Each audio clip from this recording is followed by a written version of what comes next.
Let's hey, let's go.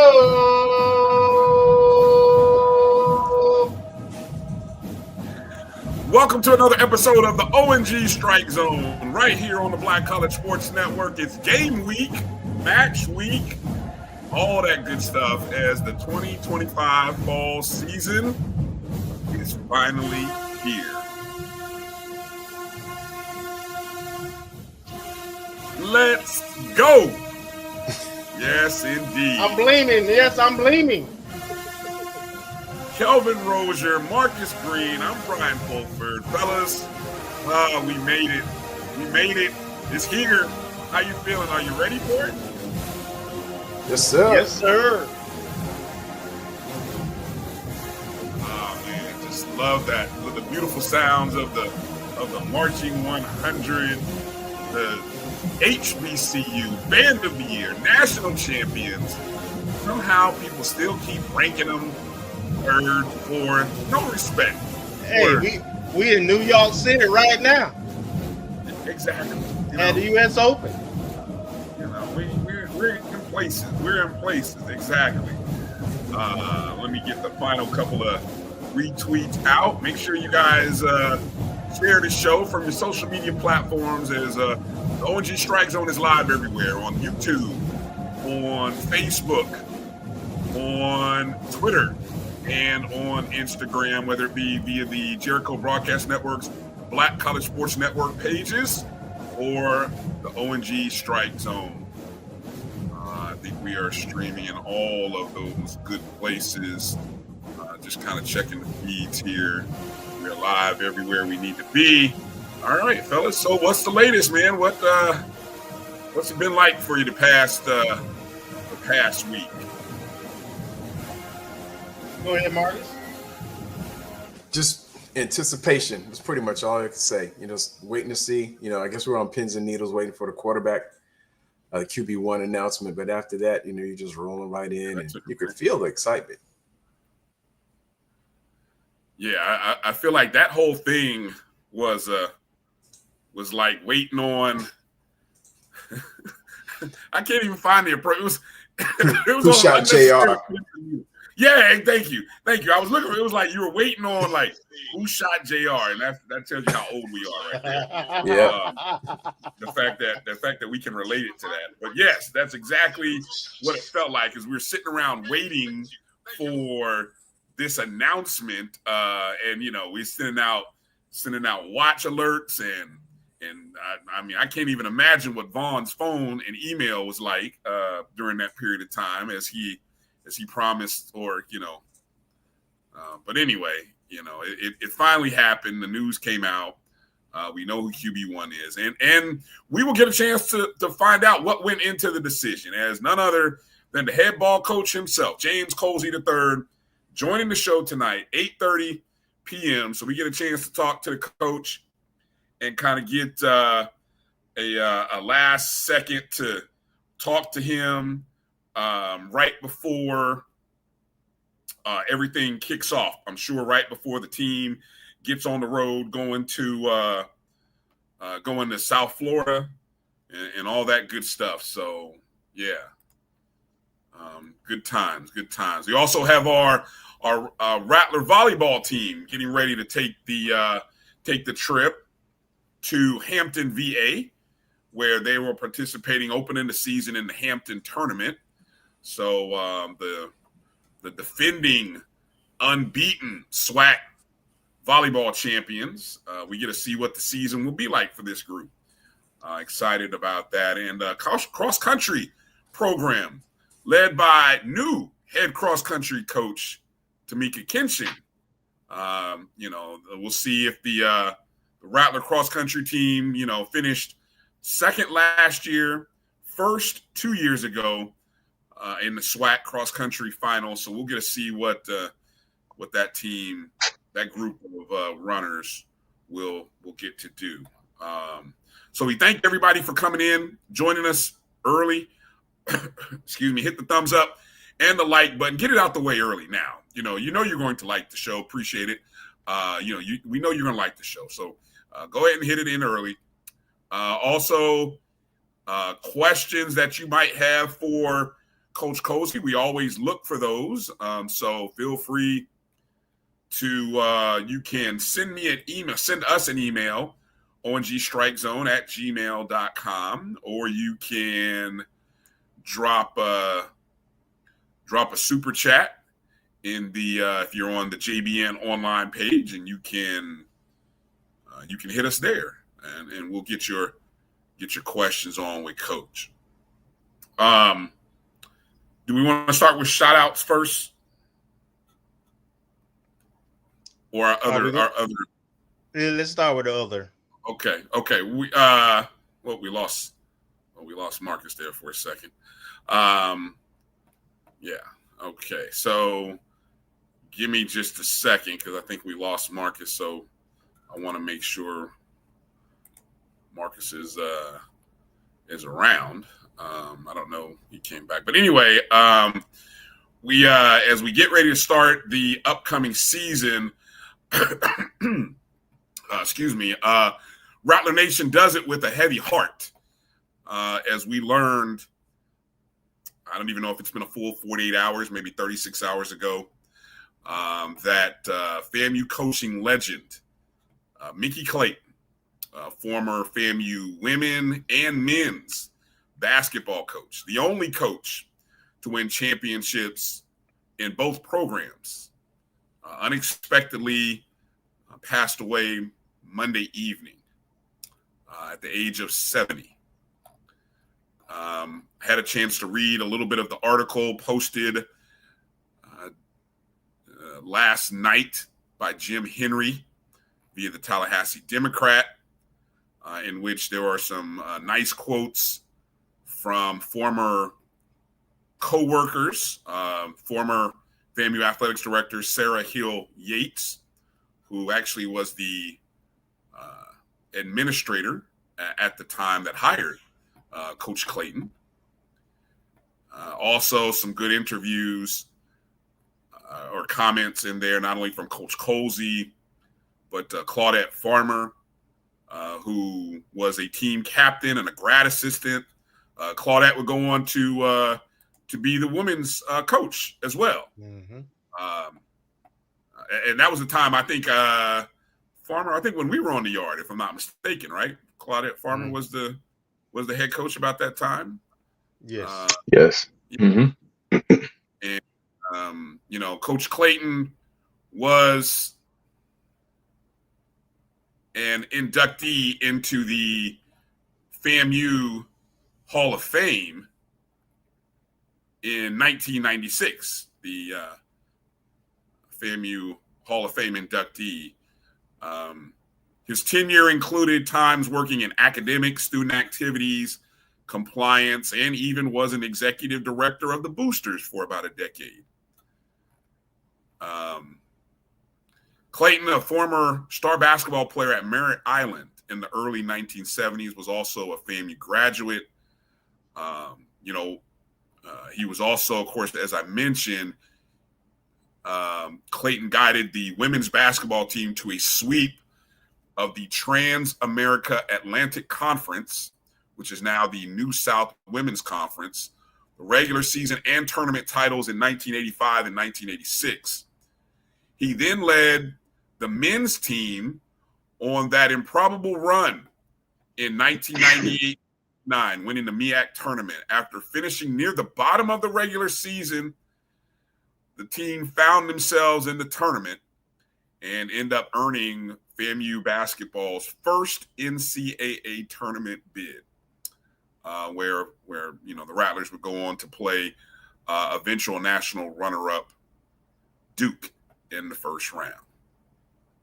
On a personal note, I had a few interactions with Coach Clayton, most notably my former one of the men who I consider a mentor here in Orlando that helped me get into high school coaching, took me under his wings a little bit, Coach Norman Reddy, a FAMU graduate.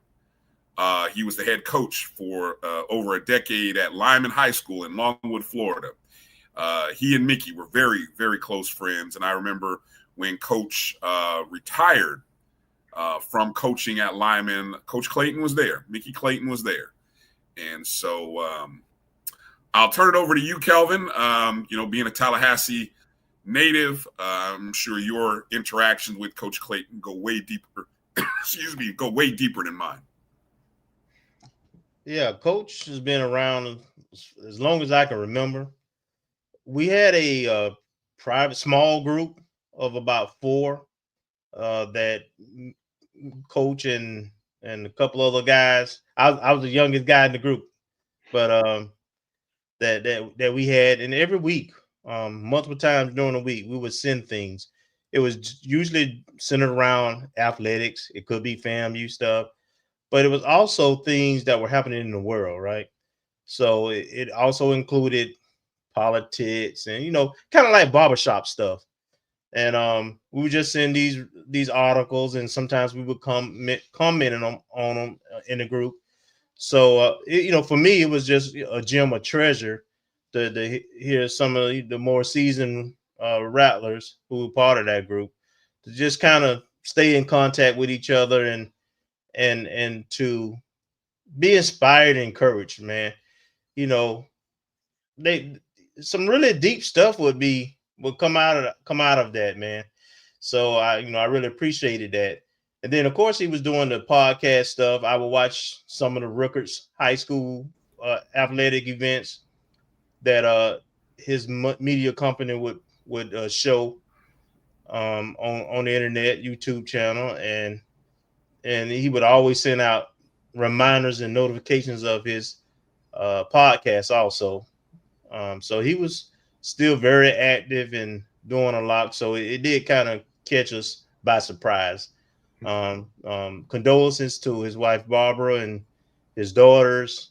Miggy, not only was he coaching FAMU men's and women's, but he also did like AAU, and because I think all his daughters played basketball, and so he had he did the AAU circuit for at least a decade, if not longer.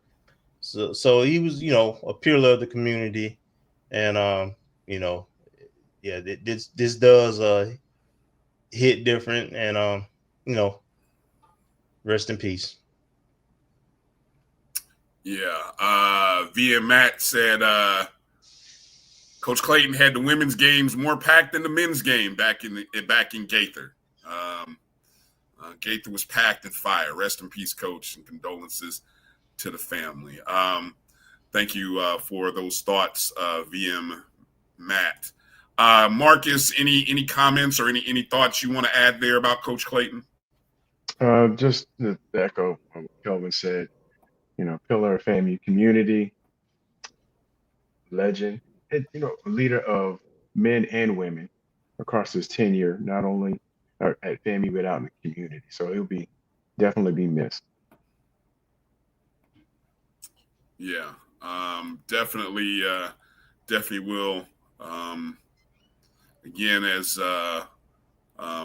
if you read the article, our good friend of the program, Earl Hankerson, FAMU graduate and current athletic director at Rutgers High, shared some thoughts. It's kind of short notice. I did reach out to Earl to try to see if he was around and available, and wanted to pop in. And so I haven't quite heard back from him, but if somebody sees Earl, or if Earl gets the show, obviously invitation is still there.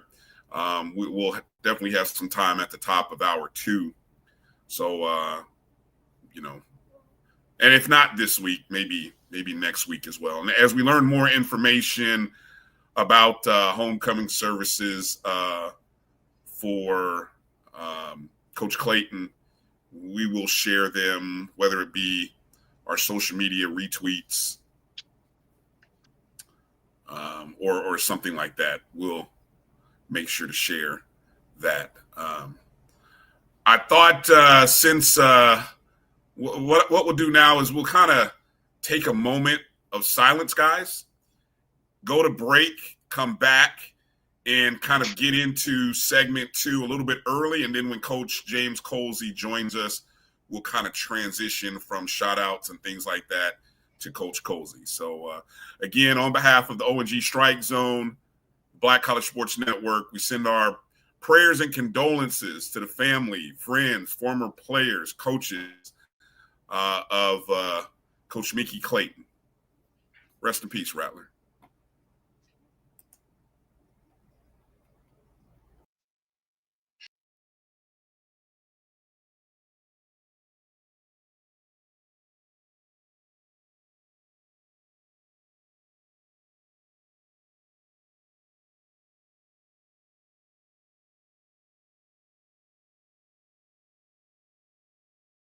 Get ready for the inaugural Unity Classic, Saturday, September 13th at Nathaniel Glover Community Field and Stadium. It's a clash of the Virginia Union Panthers of the CIAA and the Edward Waters Tigers of the SIAC. Plus, an HBCU band battle between the Edward Waters Triple Threat Marching Band and the Virginia Union Ambassadors of Sound. The inaugural Unity Classic goes down in Duval.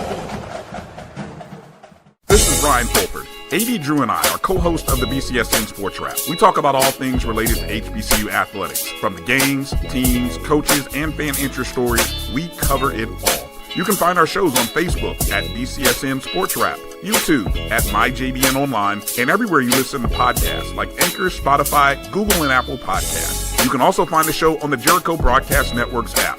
Make sure to download. We look forward to you joining the conversation and being a part of the show. History? Yeah, we built that. Pride? We fuel that. And on August 30th, we run that. Two powerhouse HBCUs, Howard Bison, FAMU Rattlers, one legendary showdown under the Miami lights at Hard Rock Stadium. The energy unmatched. The culture undeniable. The vibes straight HBCU. 2025 Invesco QQQ Orange Blossom Classic. Get your tickets and book your hotel now at orangeblossomclassic.com. Saturday, August 30th at 4 p.m. in Miami Gardens.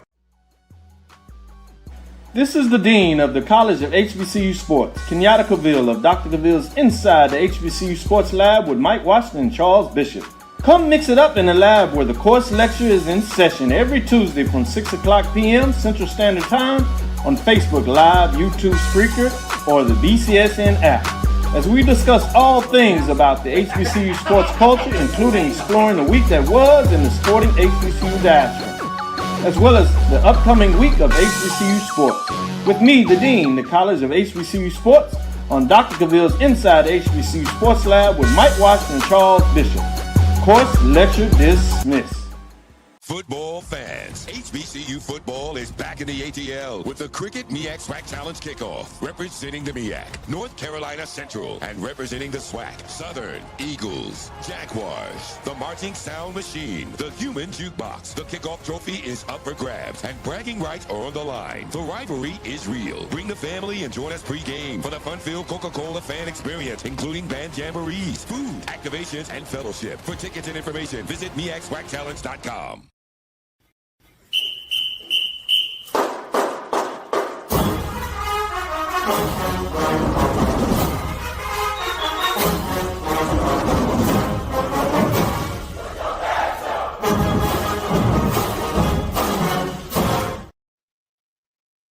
Hey, I think we can take that mid sweat challenge. We can take that out of rotation now. I'm just guessing.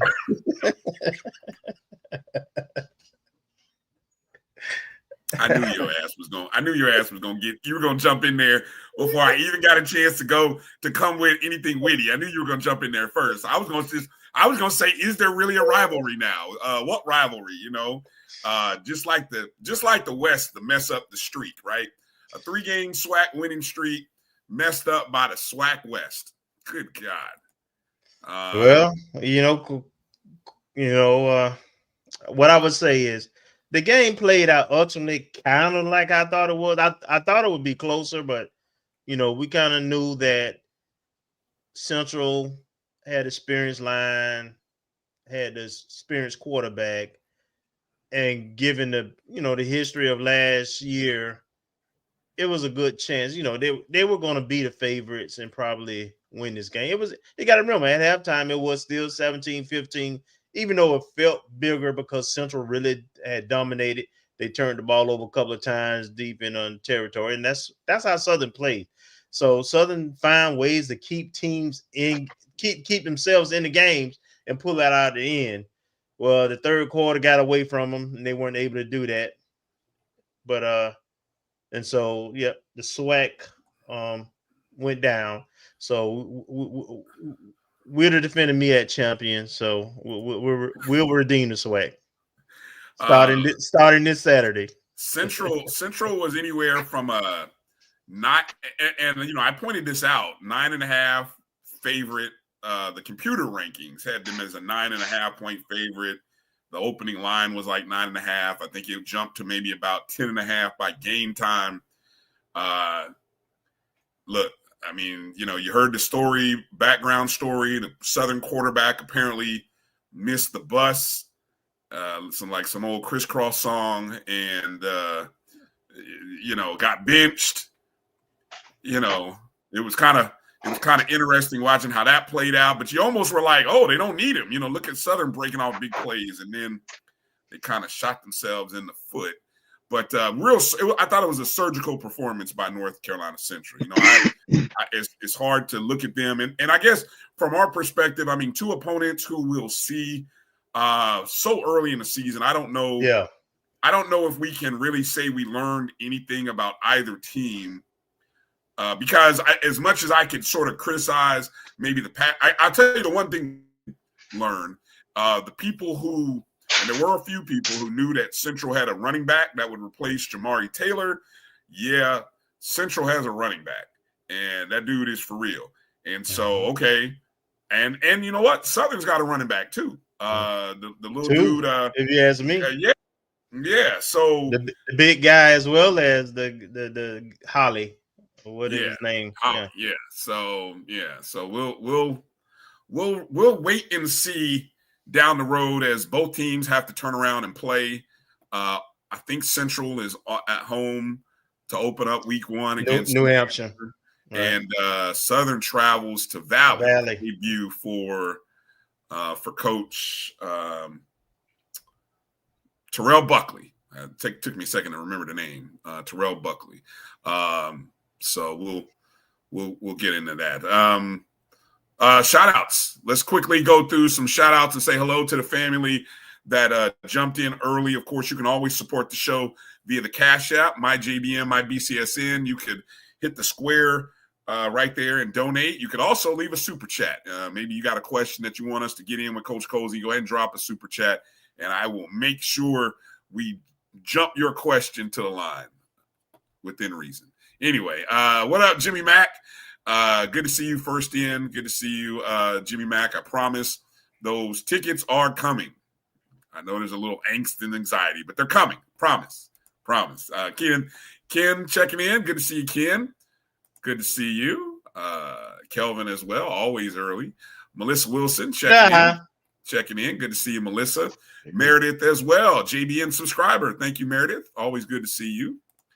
B. Starks, another JBN subscriber. Thank you for coming in. Ezekiel Love checking in. Yes, we want to make a good statement. So got to get off to a good start this season. Ashton Harris checking in. Good to see you, brother. Good to see you. The Rattler, the talk is heavy already. Marvin Allen checking in. Thank you, Marvin, for coming in. Marcus, Middle Georgia's finest, checking in. Thank you for being a JBN subscriber. My brother, wishing everybody safe travels down to Miami. I wish I could be where my guy Tony was going. That's all I'm gonna say. I'm like, man, that's all I'm gonna say. Bull checking in. Good to see you, Bull.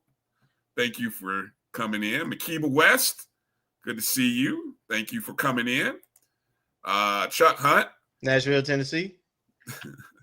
Somewhere out there checking in. Good to see you, Chuck, as always. Demetra. What's up, Demetra? That's my dog.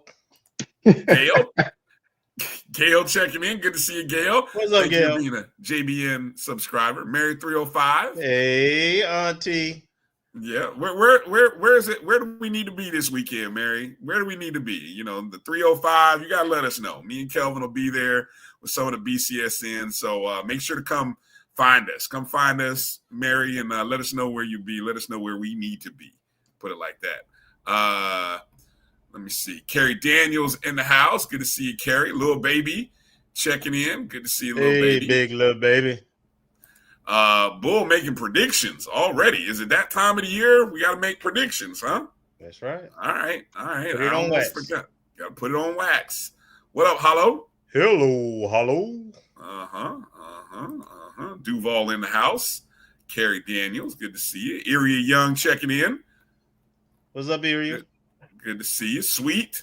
Thank you for coming in. First game ready. All right. Thank you for being a JBN subscriber. Drew coming in. Thank you, Drew, for popping in. Anybody know what AD stand for? I don't know. I don't know them too long not to know what AD stand for. What does AD stand for?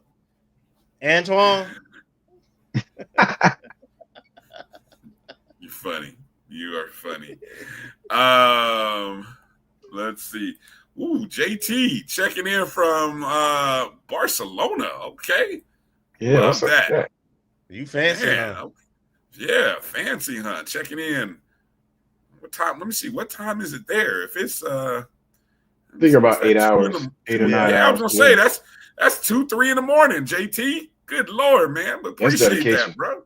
Yeah, man. That's love right there. Gotta check in. Appreciate you.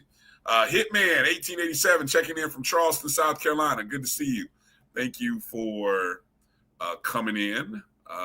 Emmett Jones. Good to see you as well. Checking in. What did I miss some news? What happened in Minneapolis, Minnesota? The mass shooting, the kids. Yeah. I missed that. I'm late. I'm in school all day, so I done missed the news. You had me worried because speaking of Minneapolis, there goes our girl Liv. Good to see you, Liv. Livia. Checking in. Y'all be safe up there, Liv. I hope everybody is safe up there. Let me see. Tim Young. Hold on, let me make sure I gotta read. I gotta read first before I start throwing stuff up there. Yeah, let me see. Okay, Kelvin. There you go. See? I'll stop. Shout out. Appreciate it. All right. Bison for life. What's going on, B-Fam? Oh my God! Hey, you know it's football season. The Pour and Score crew is in the house. What's up, fellas? Ooh. Oh my gosh! Where's K. Smith? Tell him to get on. We do have some Howard folk coming on later on the show. Because people forget. We always one of the things we like to do during game week is we like to bring a perspective from the other side. And so. I consider a good friend. I really have only kind of had a chance and a blessing to actually meet her once or twice, but I love her spirit and energy. I mean, she loves Howard. She's an alum. Miss Erica, who many of you know, a co-host on HBCU Nightly, but a very proud and loyal Howard alum. So Erica will be joining the show a little bit later in the second hour. Erica Lee will be joining the show. So excited to have Erica on the show, see what kind of bold predictions and proclamations she's going to make this weekend. Erica Rochelle Lee. She'll be coming in all articulate and with all three names. I got to come in with all three names, right? Watch JD TV coming in. Exactly. Sam Gilbert. Good to see you, Sam. What's up, Gil? James Austin also checking in. What's up, James? Let me see. Rick Cotton. We're talking about Rozier. What's that around your neck? Oh, that's that bling. I'm blinging. It's football season. Road Dog. We need a parlay. We gotta get a people winners this year, Mike. I am all about giving people winners. So, Mike, at some point you gotta make sure you post or text me the winner. Okay, give me a good winner. Give me a good winner. Congratulations, Mr. Johnny Thorne. He came in just to gloat. He came in to gloat. Mr. NCCU himself. I'm sorry I missed you in Atlanta. I know he is excited. He's been trying to tell us all summer, Kelvin, about his Eagles. He really has. He been calling me like almost every other day, telling me about the Eagles and what the Eagles gonna do when they come to Tallahassee and all this. Look, so hold your horses there. I know. Good opening season. We haven't lost to Southern since we've been in the SWAC. So hold your horses. Yeah, I got you. All right. Without further ado, let's get ready to bring in none other than the head ball coach of our Florida A&M Rattlers. That would be none other than the head ball coach himself, Coach James Colzie III. Coach, how you doing, sir? Good evening. Happy start to the 2025 season, Coach. How are you? How you guys doing? Doing great, Coach. Man, we are great, Coach. We're doing great. We're going great. Nothing real big happened apparently over the course of the last few days. Nothing big other than man, what a week it's been. The announcement, we'll just get right into it, man, because I know, Coach, a lot of people want to know RJ Johnson III named QB1 for the start of the 2025 season. A lot of stuff. Take us into the decision-making process, and maybe, I know it was a busy week last week. Last week you had a visit from our president, our new president. So, maybe you can, if you want to share some thoughts about that interaction and that conversation and just everything that went in to the announcement, if you don't mind, sir. Well, I mean, we've had a competition, since D. Rich left last year, and going through the spring, we brought in Tyler Jefferson, who I thought did a really, really good job during the spring, but we just were trying to get a little bit more. So, obviously we went back and forth with the recruit that we thought we had, and then he ultimately ended up going to staying with the program that he was at. So, we were just wanted to try to make sure that the position that we had, our quarterback position, the most important position on the team, we wanted to make sure we ruled out all the options, right? So, obviously ended up getting RJ Johnson, and then obviously getting Jet Petty, late in the process, and we just wanted to make sure we were filling the position the way I wanted it to be done. So, RJ spent the whole summer with us. We did about 11 or 12 OTAs, and you get a chance for a guy to be around the football team the entire summer, and then Jet comes in the last 6 weeks and really, really did a good job. But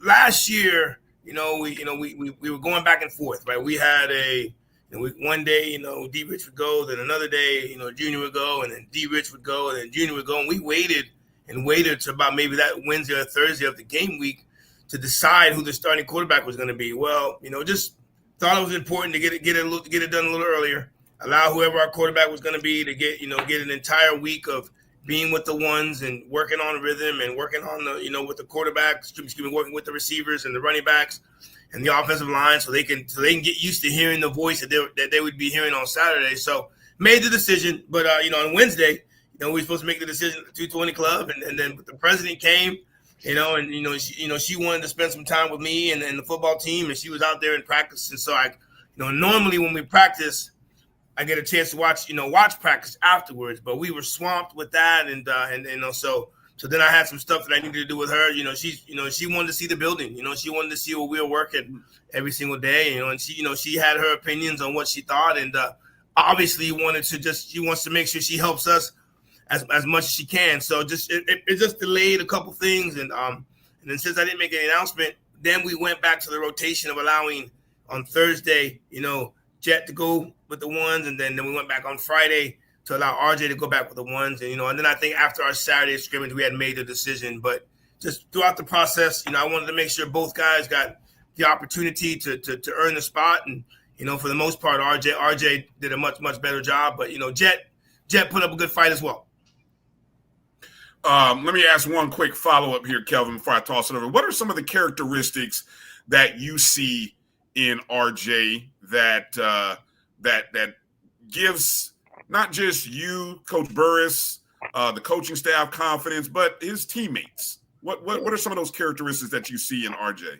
But he's dealing with offensive guys that have been here for 3-4 years, right? They that really, really understand the offense, really know the expectations, and really know the importance of that position here, right? So he's taking command of the offense. He ultimately will be the leader of our team. But the one thing he doesn't have to worry about is that we already got a few leaders on the offensive side, right? The Thad Franklins, the Ashton Grables, the Ricky Taylors, the Charles Davis. So he's kind of he's really come at a great time.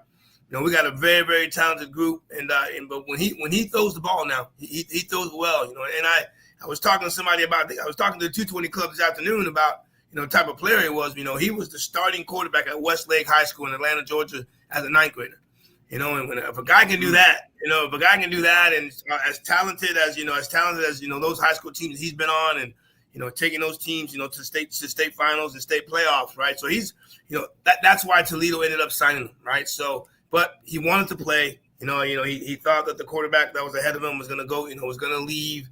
He ultimately did not leave, so he wanted an opportunity to be a starter, and we're lucky to have him. And I know the Rattler fans are going to be happy that he's going to be our quarterback. Nice, thank you, Coach. Go ahead, Kelvin. So talk about fall camp up to this point. Now as we're getting ready for the game. How have things gone? Who has stepped up on the defensive side? How's the staff? You have new coaches a part of your staff going into season 1. How's fall camp going for you, Coach? Well, I can tell you we're tired of hitting on each other. We started July 30th, right? But I think the biggest thing for me was just making sure that the staff was, we had a cohesive unit, right? I was, just take a look at Kelvin Maurice, our recruiting coordinator and our running back coach. He's a guy that I recruited to FIU in 1999. I've known him that long. Then you bring in a guy, Andre Pope, who played for me at West Georgia, who's our defensive back coach, right? Kevin Maurice said, Coach, if you're gonna if I'm coming, I want to bring Cedric Williams along, who's the offensive line. He's our run game coordinator, offensive line coach, because both those guys were at North Carolina Central together. So I was able to see their work, right, and watch how successful they were, right? So, then we bring in a guy like Vincent Jeffries. He's had success here. Florida A&M, he had done a great job as a wide receiver coach at Western Illinois. So, we got some important pieces, but the biggest thing for me was making sure our staff was going to be one cohesive unit, right, one voice, and everybody doing what they needed to do for their respective rooms. So happy with that. We had a great camp, a lot of competition. Offense would win one day, defense would win the other. Installs, we put a lot of different things just to get our guys ready, not just for football games, but to get our guys ready for situations that are going to happen in the football game. So, I'm happy where we are. We got one more day tomorrow. We'll practice in the morning, then we'll hop on our charter and then be in Miami. I think, just learning from last year, when we were going at the MEAC SWAC Challenge, we were still game planning while we were in Atlanta, and we trying to mix in some of the things that we had to do in Atlanta, also trying to game plan. Well, we're done. We already have our game plan before we get to Miami, and we could probably play tomorrow if we needed to, because we're done with all of our film and everything that we have to do. So, I like being ahead. The team likes being ahead, and we spent a lot of time on Howard, especially what they've done the last 4 games, and so I just kind of learning some lessons from last year, but just making sure our team is ready to go before we head to Miami. All right, let me do a quick follow-up before I turn it over to you, Marcus. The one area that we don't hear people ask about a lot, but we've been very good at it for a long time, recently, especially, is special teams. So how, we have some youth or some new players in some of those areas. How are you feeling about, that unit? Well, I think, everybody that we brought in, right, obviously for the last 3 years, the success that we've had on our special teams, it's always been an advantage for us, minus, our kickoff team last year, right? Yeah. We went and got, and our starters have already been established, and, our starting kickoff guy and our field goal guy is a man named, a young man named Daniel Porto. He was a starter at Holy Cross. He puts the ball in the end zone. That's what we want as a kickoff unit, right? And he's got a great leg. He can kick anything up to 50 yards, but the biggest thing with him is he's had the experience at the FCS level. He's had success at the FCS level. So we got him that can handle, that'll handle our kickoff duties and then our kicking up field goals and extra points. The funny part about special teams is no matter where you are across the country, if you finish second at that individual spot, you're not on scholarship.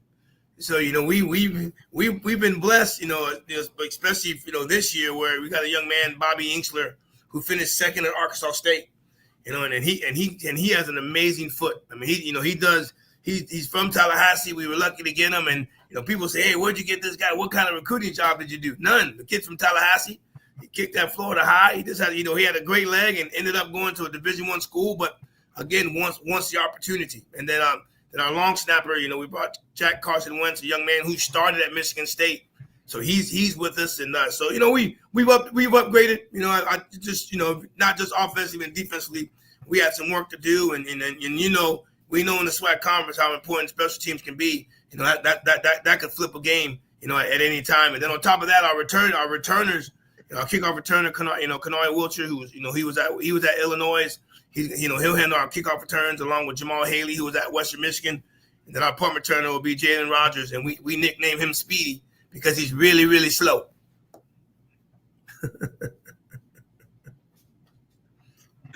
Nice. Go ahead, Marcus.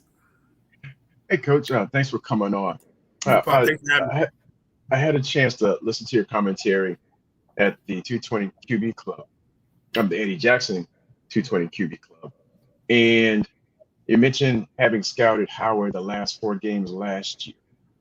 And I wanted to ask in terms of, and I honestly haven't said I've scouted Howard or anything, so I don't know, how much can you glean from the last 4 games last year based on any turnover of personnel, whether it be coaches or players, especially with the explosion of the transfer portal? And the flip side of that is last year, I guess for the most part of the year, looking at the run-pass ratio for FAMU's offense, just going by the numbers or the yardage, not necessarily situations, for the most part up until the last 2 games, we were hovering either just below or right around a 1-to-1 ratio. And then the last 2 games, the Florida Classic was almost 2.5 run to pass, and against Alabama A&M, almost 1.3 run to pass. And how much do you expect Howard to glean from the last 2 games as compared to the previous 10 for the year, and how they prepare for FAMU? Well, that's a great question. I think that and for the most part, you think a team would be playing at their best at the end.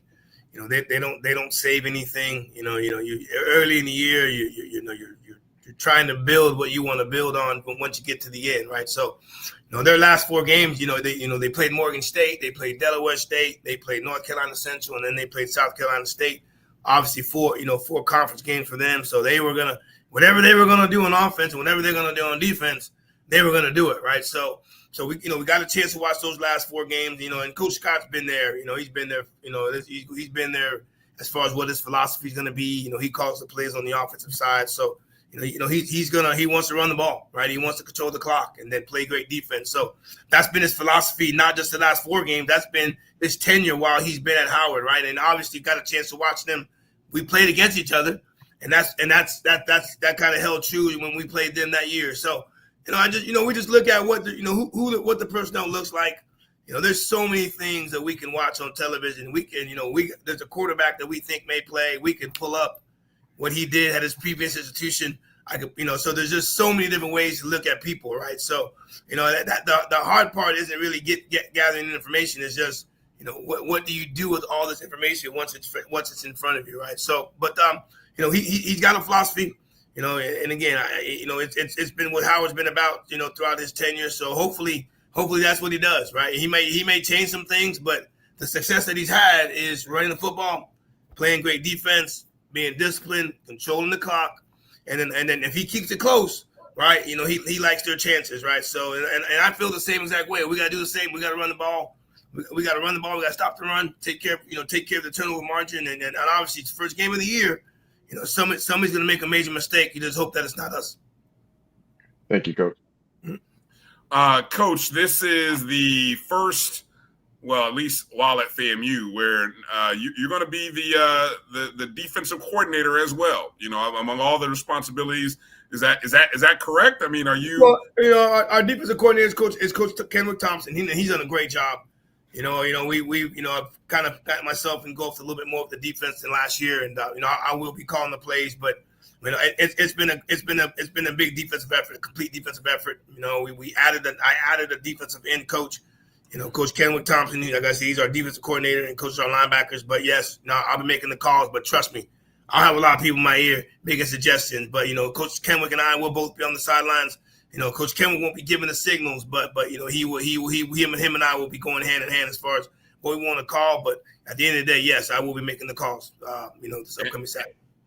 Okay, and so with that said, I'm not going to ask too many detailed questions, but in terms of just look, will we see things? That looks a little different from our defense.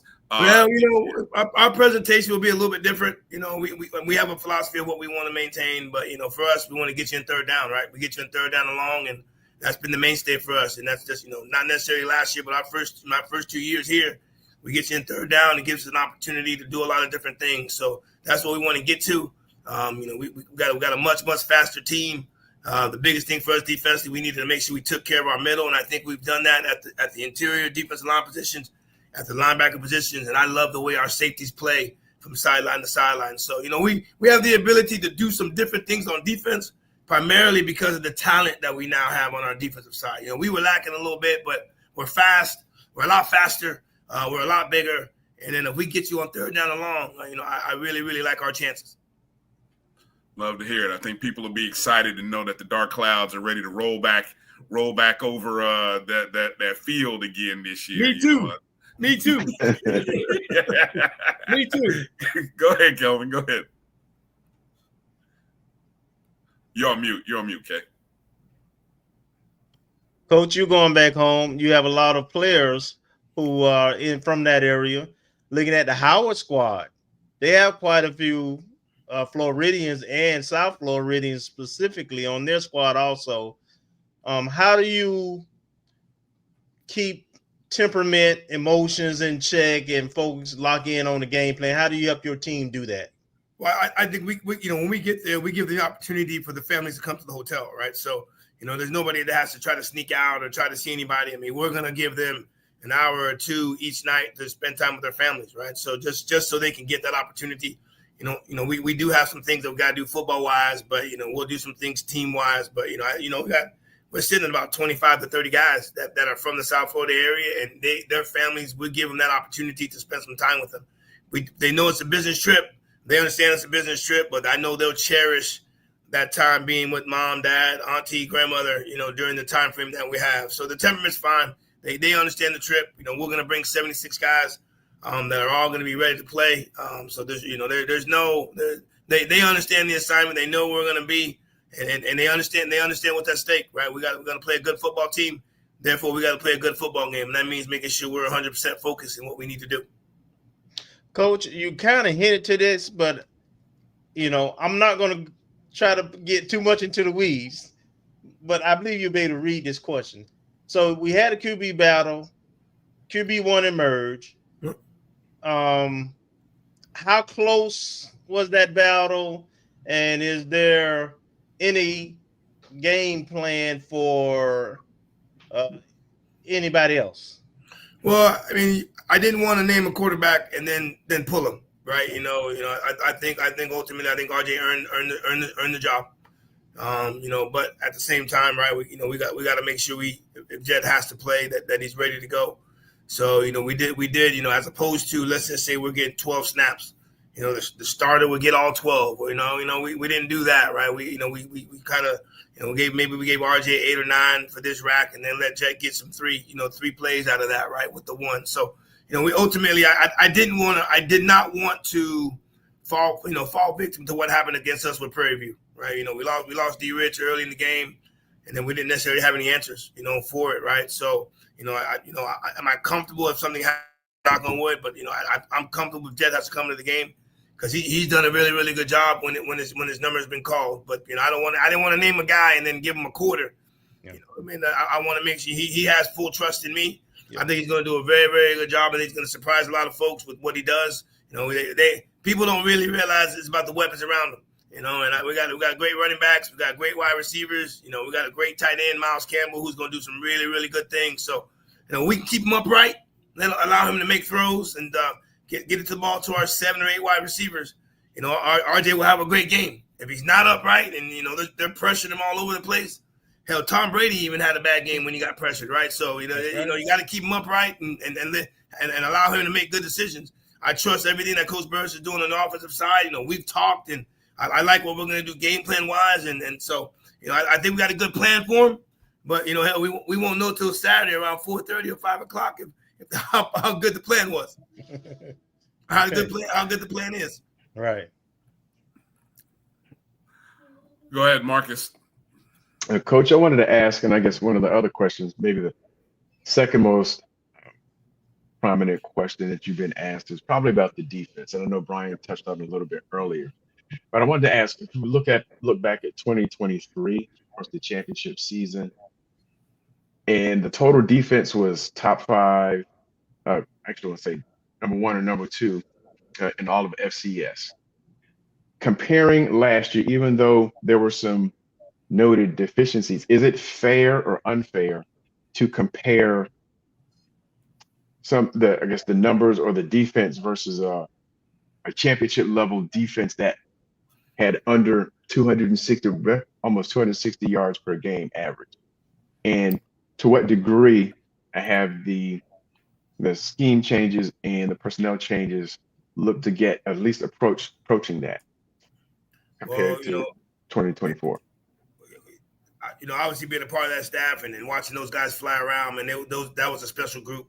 You know, I think you missed a couple of number ones in third down, and we third down, and we were number 1 in the country in pass defense. You know, that year we had 2 corners make first team all SWAC, and Isaiah Major was going. You know, our second best linebacker was Johnny Chaney, and all he did was go to Colorado when he left, right? So, you know, what people I think don't remember is that same defense. When January 2nd hit, you lost Anthony Dunn in the portal. You lost General Hunt in the portal. You lost Johnny Chain. Like those guys didn't graduate. They went in the portal. Like they left our program, right? So those are 3 guys. You lost Sharif C, who went to UCLA. You lost Lovey Jenkins, who went to Murray State. So, you know, those are guys that were supposed, you know, that we were hoping that would be coming back for the season. But the way that the way the portal works, right? The success that we had on defense.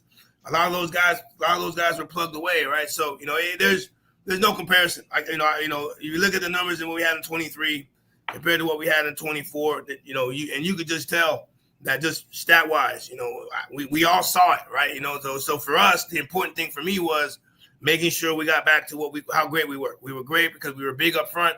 We took care of the middle of our defense, right? We took care with the nose tackles and the nose guard and the defensive tackle. Our Mike linebacker, our 2 safeties, right? We really, really took care of the middle, and that's where it starts, right? We got to get the way we play, we got to get people to play out, you know, bounce outside so we can use our speed, right? So if Jackson State's running downhill on us and there's nothing we can do, that was a problem, right? You know, Jackson State beat us. You know, they had 200 yards rushing, but only threw the ball for 100 yards, right? But that was primarily because they were able to run the football and control the clock. So, you know, we brought in about 3 or 4 guys I feel that can help us interior-wise. I mentioned Justice Cross, who's our Mike linebacker, Bryan Norris, you know, a guy who's coming from South Florida. So I feel we've upgraded in that position. Believe me, if you tell me we're going to be one of the top 5 defenses in the country, you know, that means we're going to have a very, very good defense. But on top of that, we're going to have a very, very good football team. So, you know, I think we addressed the needs. And only time will tell on Saturday, but for the most part, especially in training camp, we've done a really, really good job of handling our business up front, especially interior-wise. Okay. Thank you, Coach. Mm-hmm. One of the last questions I want to hit you with, Coach, because I know a good friend in the chat asked about obviously going back to your visit where President Johnson came by and, you know, did she make any nice commitments, or did she make any commitments, observations about the football program or athletics, anything that got you excited, or maybe anything that you can feel free to share. Well, she just wants to make sure this is one of the best programs in the country, right? With Division I, she wants it to make it look like that. She had her people around taking notes, and she did she sat with us during practice. She kind of came in the middle of practice. We had to stop, and we did, but took some photos. But she came and visited. She walked around the building while we were in practice. We were in transition from going to the practice field to the game field, and then her and I shared some thoughts, and then I was able to speak to her, later on that day, and and we had a great conversation. She's in full support of what we need to do here, football wise. I think she understands the importance of FAMU football to the university, and based on what she was telling me, I'm excited and happy that I'm the head football coach here, because I know what she wants to do plan wise, and I think Rattler Nation will be excited as well for what she's planning to do in the near future. I would like for her to be the one who says that. Oh, sure. She wants to do. Sure. I got it, but I got a good. He gave a good sense that some good vibes, good conversation. Absolutely, and then like I said, we spoke on the field, and then in our conversation here at the field house, we had another 30-minute conversation later on that day, and I was able to sit down with her. That was the second time I was able to sit down with her, and so she's excited, right? She understands, President understands how important FAMU football is to the institution, and she made mention of that on a couple of occasions, and so she really wants to make this place, the best in the country, right? And then she also understands other schools in our conference are building and building new things and things of that nature. So she wants to make sure that we are up to that standard in the SWAC conference. Right. I don't know if you guys got any last questions. I just had a thought that came into mind. I know obviously week 0 was Central versus Southern, two teams that we have to play. Do you and the coaching staff, do you guys kind of get together and watch that, or do you kind of everybody watches it on their own? And, what's that like? I don't know. It's hard. We were talking about, I don't know if you can really there was maybe some obvious takeaways from that game, but as you watch that game, what kind of thoughts come from that as you obviously have to prepare for those teams a little bit later in the season, but what kind of thoughts as you watch what you watch on Saturday between Southern and North Carolina Central? Well, we had a scrimmage that night, right? And then when we came in, the score was 7-7, right? And then I think right when I got my TV in here, and then right when I sat down, they spoke about how many plays North Carolina Central. There was like a stat that like North Carolina Central had run like 20-something plays, and Southern only had run like 3 or 4. And so then I got a chance to see the highlights of how Southern scored and why they had only ran so many so few plays, right? So but then after that I watched the whole game. You could just tell that North Carolina Central's a veteran bunch. They played together a lot longer than Southern did, and you could tell two good football teams. We got to go to Southern, so that ain't gonna be the same Southern team that we play. That part we know. And then once North Carolina Central comes down here in October, right? They're a seasoned bunch, right? Seasoned bunch. A team that's either won the conference or has been right there, for the last 4 or 5 years, and great quarterback play. Offensive line looked good. It's similar to the other 4 or 5 North Carolina Central teams that I've seen since I've been here at Florida A&M, which is why I thought it was important to bring the running back coach and the offensive line coach to our team. So, I walked into their office and said, that's why y'all are here, because I want us to look like them right there. You know what I mean? But no, but it's the beginning of the year, right? We take ourselves back to the MEAC SWAC Challenge last year. You know what I mean? It was, we weren't a cohesive bunch yet. And then, there was a lot of unknown. And I will say this, both teams, which I hope North Carolina Central doesn't do, but normally your biggest improvement is in between game 1 and game 2. So, but you probably expect a different Southern team this upcoming Saturday. And I know North Carolina Central, I think, is playing New Hampshire, right? So they're gonna, they'll be playing a very quality football team as well. So, but those two teams we play, that's October. We got a game to play August 30th. So hopefully when we get to October and have to play them, they're meaningful football games that play a huge part in the playoffs and play a huge part in SWAC play and things of that nature. Yeah. I know when we talked last week, us and some other folks who cover FAMU football and sports, we noted this schedule is not for the weak at heart. Every week there is no relaxing. There's no looking ahead. I mean, you got to pay attention to what's in front of you. You got to like that. You and the coaches, you got to like that, because it doesn't really force the guys and coaches to focus on what's in front of them. Be where your feet are, as Coach Simmons used to say, and you guys used to say, right? You got to like a schedule like this, right? Well, it opens up a lot of other doors for us, right? You know what I mean? You give an opportunity to play some really, really good teams. We're going to be playing on national television every week, right? And I don't have to tell recruits that you're going to play on national television if you come to Florida. And you'll see it every week in and week out, right? So, in our recruiting, our recruiting deal, like that was the biggest thing that we talked about, playing these type of games, right? So, when Angela and I sat down about the schedule and who was going to come here and where we were going to go on the road, and it's a great schedule. We have to be ready to play every week, as you said, right? There's no game off, and and then you go to Atlanta October 4th, right? So it's 3 games, a bye week, and then we got 9 straight that we got to get ready to play. And but it does put value on each week, right? Making sure our guys are ready to play, treating them the right way so we can make sure we're at an optimal level on Saturday. But during the week, we got to make sure that we take care of them, and whether it's how we treat them when we're practicing, making sure they're getting their treatment that we need to get. So and these guys are excited about the schedule, right? Because like you mentioned, every game will be a big game, and obviously, like I said, it gives us an opportunity to play other games, because you can't say, well, their schedule wasn't what it needed to be. Well, right. So we're playing North Carolina Central. Albany State ain't gonna be no slouch, because Quinn's coming here. He's gonna air this sucker out, or try to air this sucker out, and then everybody else we play in the SWAC. It's either SWAC play, and then you got North Carolina Central, who more than likely should have been ranked this week, but if they're not, I don't know what the voters were seeing. Well, yeah, we know that voting stuff is what it is, right? They are clearly one of the top 25 teams in the country in the FCS, based on what I saw.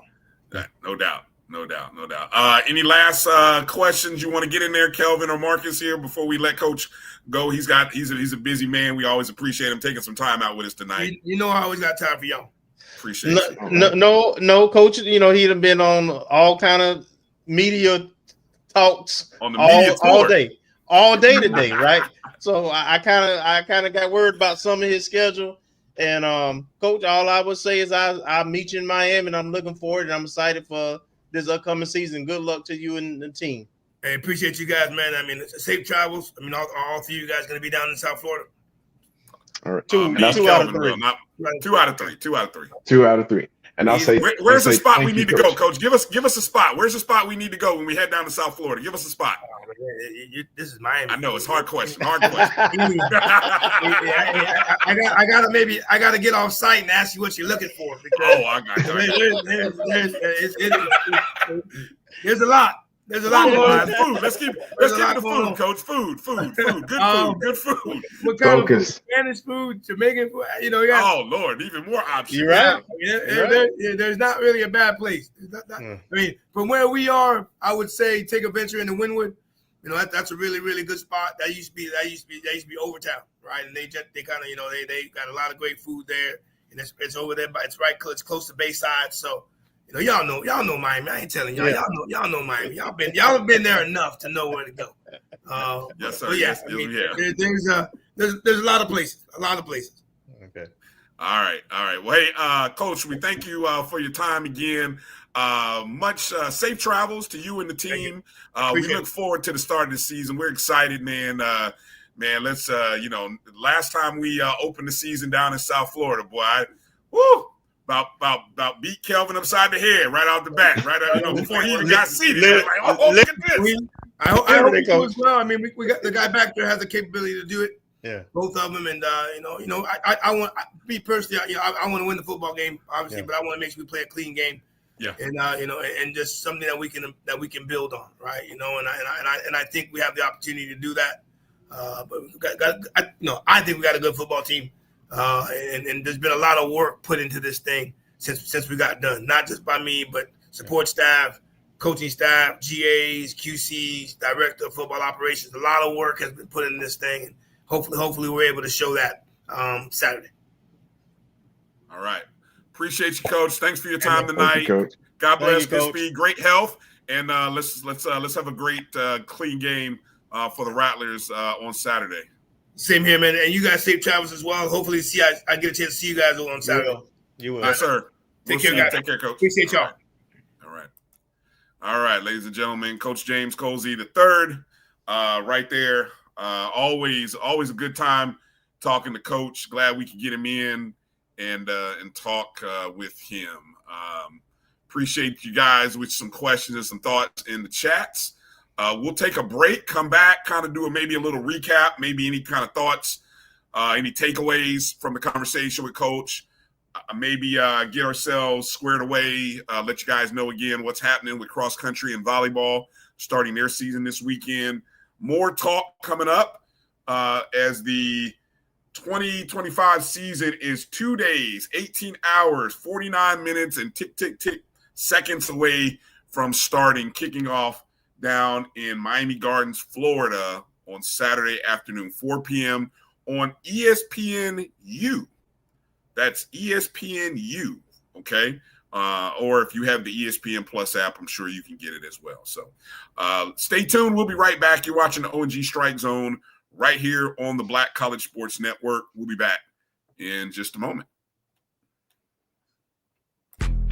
History? Yeah, we built that. Pride? We fuel that. And on August 30th, we run that. Two powerhouse HBCUs, Howard Bison, FAMU Rattlers, one legendary showdown under the Miami lights at Hard Rock Stadium. The energy unmatched. The culture undeniable. The vibes straight HBCU. 2025 Invesco QQQ Orange Blossom Classic. Get your tickets and book your hotel now at orangeblossomclassic.com. Saturday, August 30th at 4 p.m. in Miami Gardens. Thank you guys for what you do for HBCU athletics. This is a fantastic avenue for all of us. This is our ESPN, so we love what you guys do. Bryan, AD, Roy, all you guys at BCSN. We really appreciate what it is that you guys do for us.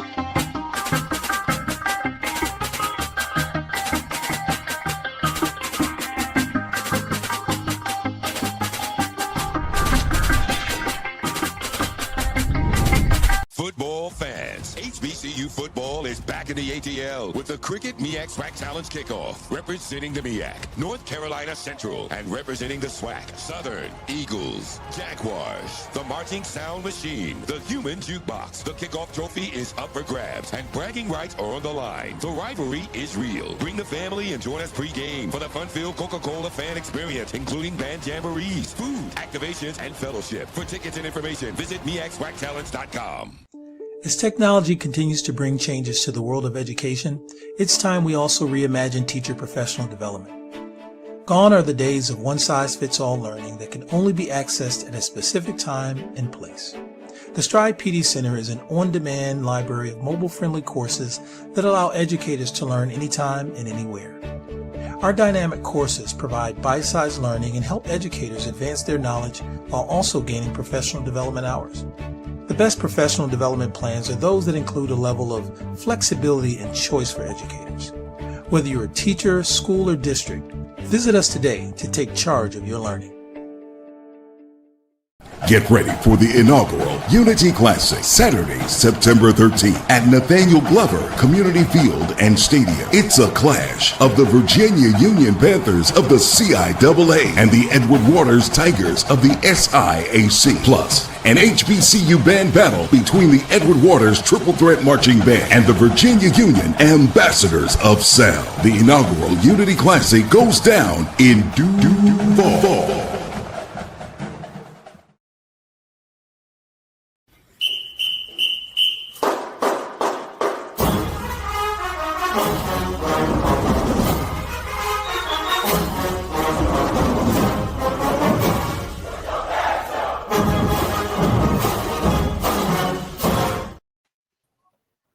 All right, welcome back to the O&G Strike Zone. Bryan, Kelvin, Marcus, all here with you. Big takeaways. Kelvin, Marcus, what were your takeaways from our conversation with Coach Colzie? Marcus, go first.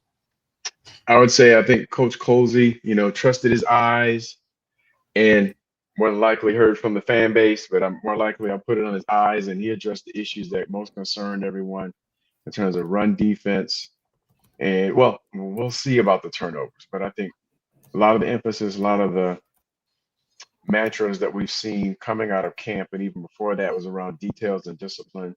So he's well attuned to some of the deficiencies that caused a subpar season last year in terms of turning the ball over, being not as strong up the middle, and perhaps even just the overall discipline needed to make sure that we can win close games and the depth. So a lot of things that were addressed and noted last year as contributors to some of those losses, I think he believes, and I think we all believe he's addressed, but now we get a chance to see if it happens, if the potential matches what we see on the field. All right, good stuff. What about you, Kay? I'm going to try to keep it as brief as possible for now, because I know when Erica gets on and we talk about the actual game, I want to hit some other points. But what I would say real quick and short is that hearing that we have a kicker who can kick it on to the end zone is music to my ears, number one. And then I will say at this point, until we see the game and it's executed, it's projection. But I really love what Coach did with his staff. And I think that's the most underrated thing about this year's team. People go back to last year and some of the things that didn't go so well for us. But this is not that team. This is not that staff. And to the point that Marcus was making in terms of the areas where we needed improvement, where he brought in staff, experienced staff, and successful staff with a proven track record. So we know we have talent. Now we also know that we have experienced staff, and there's synergy with that staff and the team. And that's what I expect to see. And that's going to go into my projections when we talk a little bit later. But let's look and see, does the staff translate on the field? Yeah. One of the things that I didn't know that obviously, a lot of people may have wondered about RJ Johnson not having played a snap at Toledo over the past 2 seasons, obviously compared to the little bit of time that Jet Petty got and even Tyler Jefferson. But Coach telling us that RJ was a starter at Westlake as his freshman year. Mm-hmm. Might have been something, and Marcus, I don't know, I know you pull all kinds of info. I don't know if you had already shared something like that. I did not know that. And I just kind of happened to be right here on Max Preps. I'm kind of just bumping around looking at Westlake's record his last 4, I guess you could say last 4 years. Obviously, his senior year, they finished second to the eventual state champion. I think they lost to them in the regional semis. That team finished 9-4. The year before his junior year, that team was a 10-3 team. Also had another deep playoff run. And then let me see. I'm just kind of glancing back even a year before that. But I mean, it speaks to the fact that Will Davis said they had a lot of 9-win seasons. So as I'm sitting here bumping around here on Max Preps, just kind of looking. His sophomore year, that team went 11-2. Let me see. Did they win the state championship or they won the region that year? But I mean, he highly regarded quarterback, and I think that. So, there's optimism. There's a reason to be optimistic. I think quarterback. I think Howard's coming in with a new quarterback, if I'm not mistaken. Correct? Not sure yet. They have a new guy there, but they also have a guy who played last year there too. Yeah, but I don't think it was right. I got what you're saying. Yeah. Any other takeaways or thoughts? Just kind of check in. Well, I think Coach, I was surprised that he basically ran down the whole special teams depth chart. So I was a little surprised at that. I know that Coach Jeffries had already on the 220 club talked about the top 4 wide receivers. So no surprise there. We already know the offensive line is pretty much set just based on how the experience coming back and the names that are mentioned in the past. He did not mention the running back. I guess the presumptive favorite would be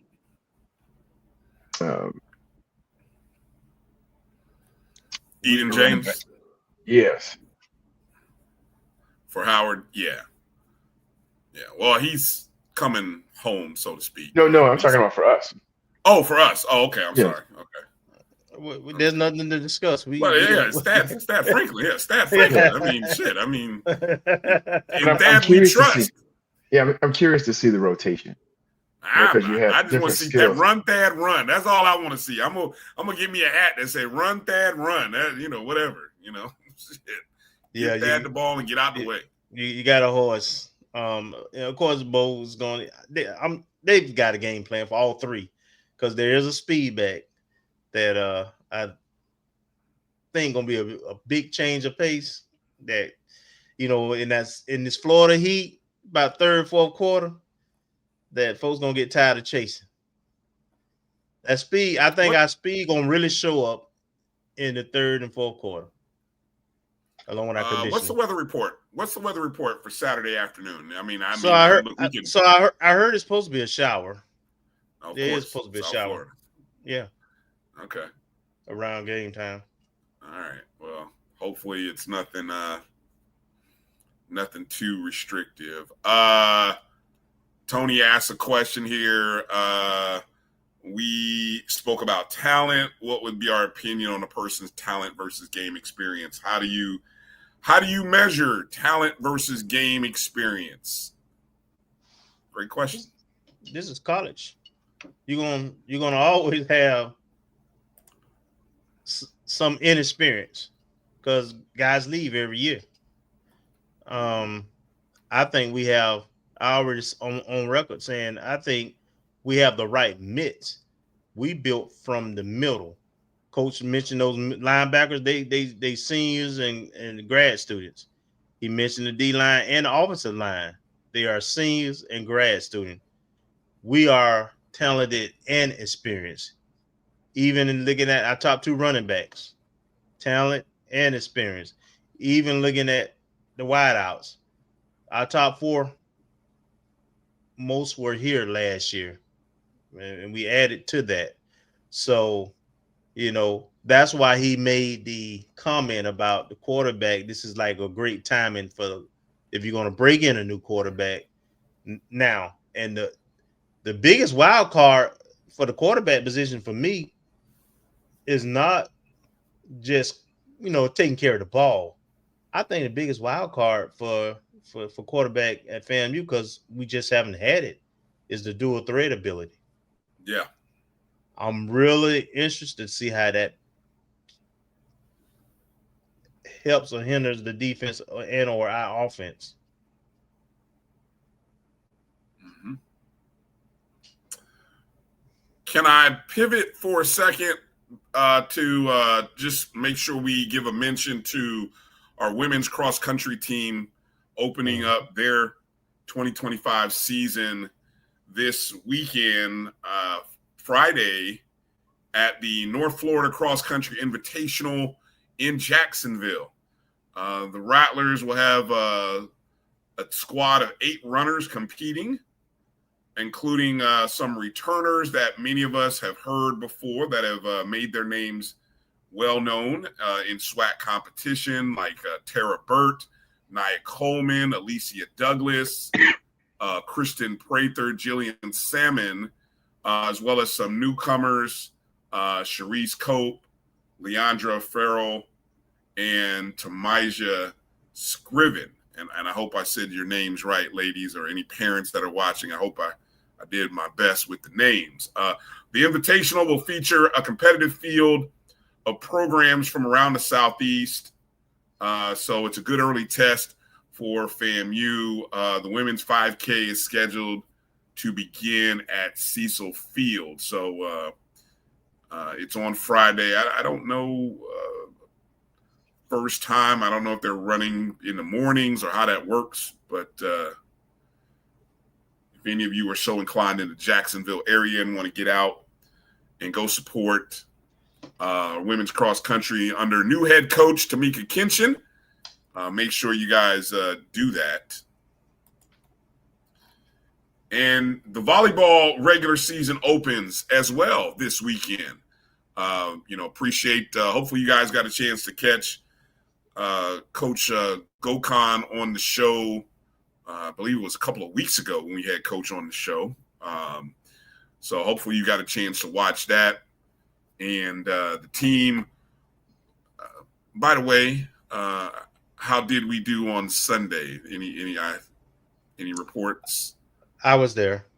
Oh, and, thank you. Why didn't you say anything? Go ahead anyway. I was there. Okay. Yeah. We lost 3-2 to West Florida. Okay.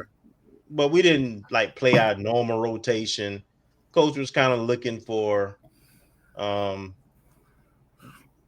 people, certain new, particularly new pieces, how would they act in certain situations.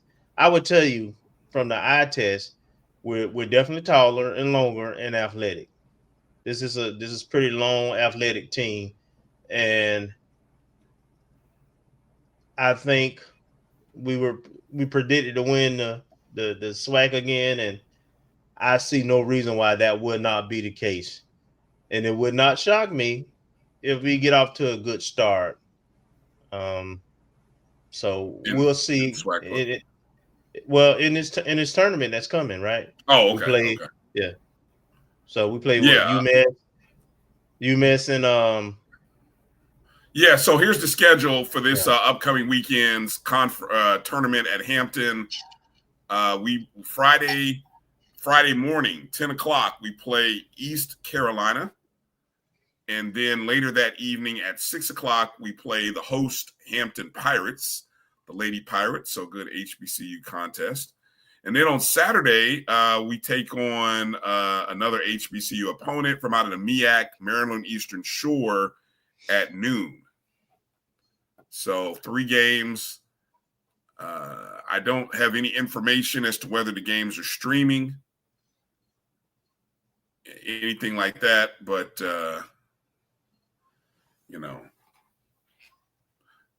some key players to watch out for. Dylan Hoskins, a libero transfer from Grambling State. She was named preseason All-SWAC first team, preseason SWAC libero of the year. Hoskins finished the 2024 season with some good, strong individual efforts. She finished the year with 321 digs, 66 assists, 5 aces across 90 sets played. Another transfer to pay attention to, Victoria Santana, another libero, in her freshman year at Charlotte last year. She also played in 90 sets, second on the team in digs, 183, averaging 2.03 per set. Sydney Humes, another libero / defensive specialist, as a sophomore in 2024. She appeared in 15 matches, including 28 digs, 8 service aces. The key returner, some of the key returners that played for FAMU, of course, Ayani Sanford, one of those starters. She was a starter last year, or at least played major minutes. As far back as a freshman, I think she's a true junior. Outside hitter, earned preseason All-SWAC first-team honors.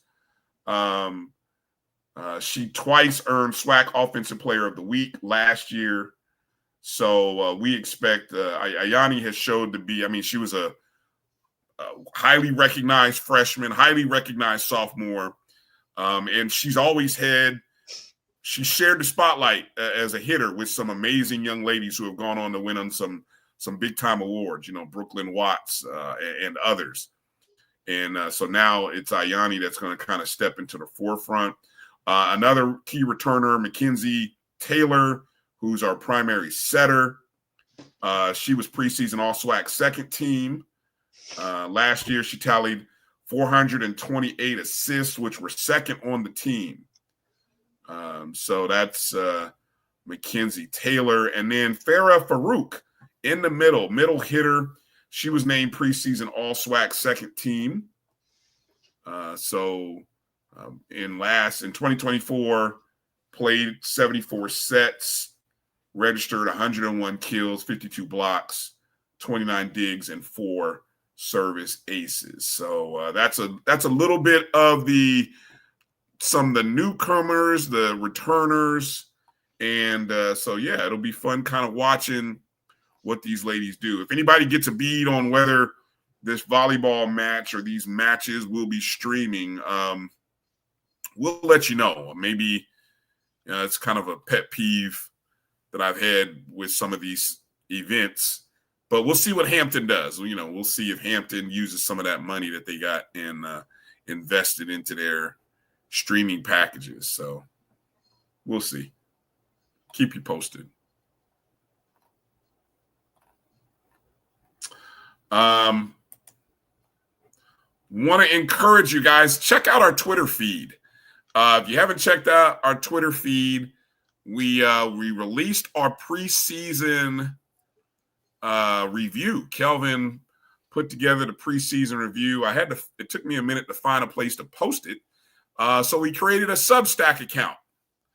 And right now it's free. Maybe if we start putting up some more articles, great opportunity. Marcus with his recruiting updates and news and things, we can post it on Substack, and maybe it'll become a subscription thing, and you guys can get some great updates. You can join monthly, and you can get Substack. You can get those email posts you can get those posts via email, the Substack app, so on and so forth. We'll see. We'll see. We'll see how much these guys do. Always looking for, writers. If you're something I think we can kind of expand into. If you're interested in doing some writing, covering games, being our set of eyes in some place that we are not, we'd love for you to join and be a part. Send us an email, O&G StrikeZone at gmail.com, and let us know how you'd like to help. You might be a videographer. We'd love to be able to show more highlights at games. If you're a writer, we'd love to be able to post more written content. Photographer, hey, we're always looking for photographers. Opening up the opportunities to come be a part and join us here with the O&G StrikeZone and the Black College Sports Network. So send your email, send your resume, send your interest to ONGStrikeZone at gmail.com. Let's take another break. Come back pretty soon, if not the next break. Pretty soon we'll have Erica Rochelle Lee joining us. And but in the meantime, it's getting close to prediction time. So let's start rolling those predictions out, Rattlers. Start posting your predictions in the chats. We'll star them, and we'll start showing them here a little bit later. But get those predictions in. And bold, and I'm talking score predictions. I guess I should specify. So score predictions, and like we always do, bold predictions. So get them in. Score predictions and bold predictions for the season opener against Howard. Maybe you want to give a bold prediction about the season. Do that. You can do that too. We love to hear it. Any and all commentary and predictions are welcome. You're watching the O&G StrikeZone right here on the Black College Sports Network. We'll be back in just a moment. Now, you can live in Texas and not have a good red meat blend. Texas Cowboy Dust is designed for steak and other red meats. It's out to be my most popular spice blend, made with onions, peppers, ground mushrooms, pink salt, and other spices. Texas Cowboy Dust also goes great with chicken, pork, vegetables, and adds a restaurant quality sheen to gravies and sauces.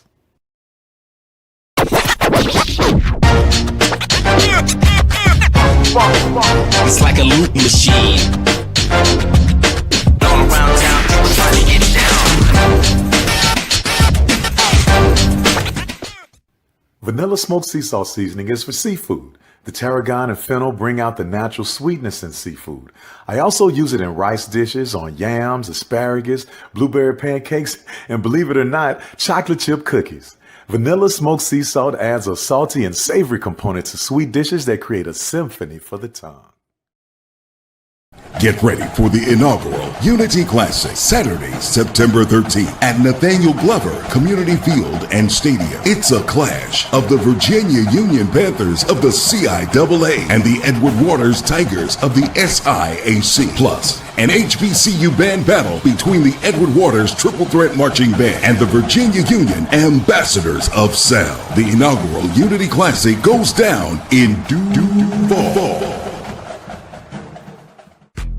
History? Yeah, we built that. Pride? We fuel that. And on August 30th, we run that. Two powerhouse HBCUs, Howard Bison, FAMU Rattlers, one legendary showdown under the Miami lights at Hard Rock Stadium. The energy unmatched. The culture undeniable. The vibes straight HBCU. 2025 Invesco QQQ Orange Blossom Classic. Get your tickets and book your hotel now at orangeblossomclassic.com. Saturday, August 30th at 4 p.m. in Miami Gardens. Football fans.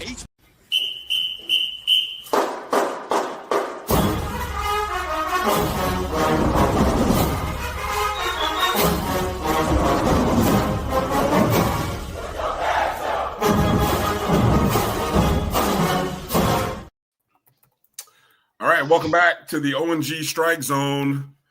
Bryan Fulford, Kelvin Rozier, Marcus Green here. The start of the 2025 season is upon us. We got the other stuff out of the way. Week 0.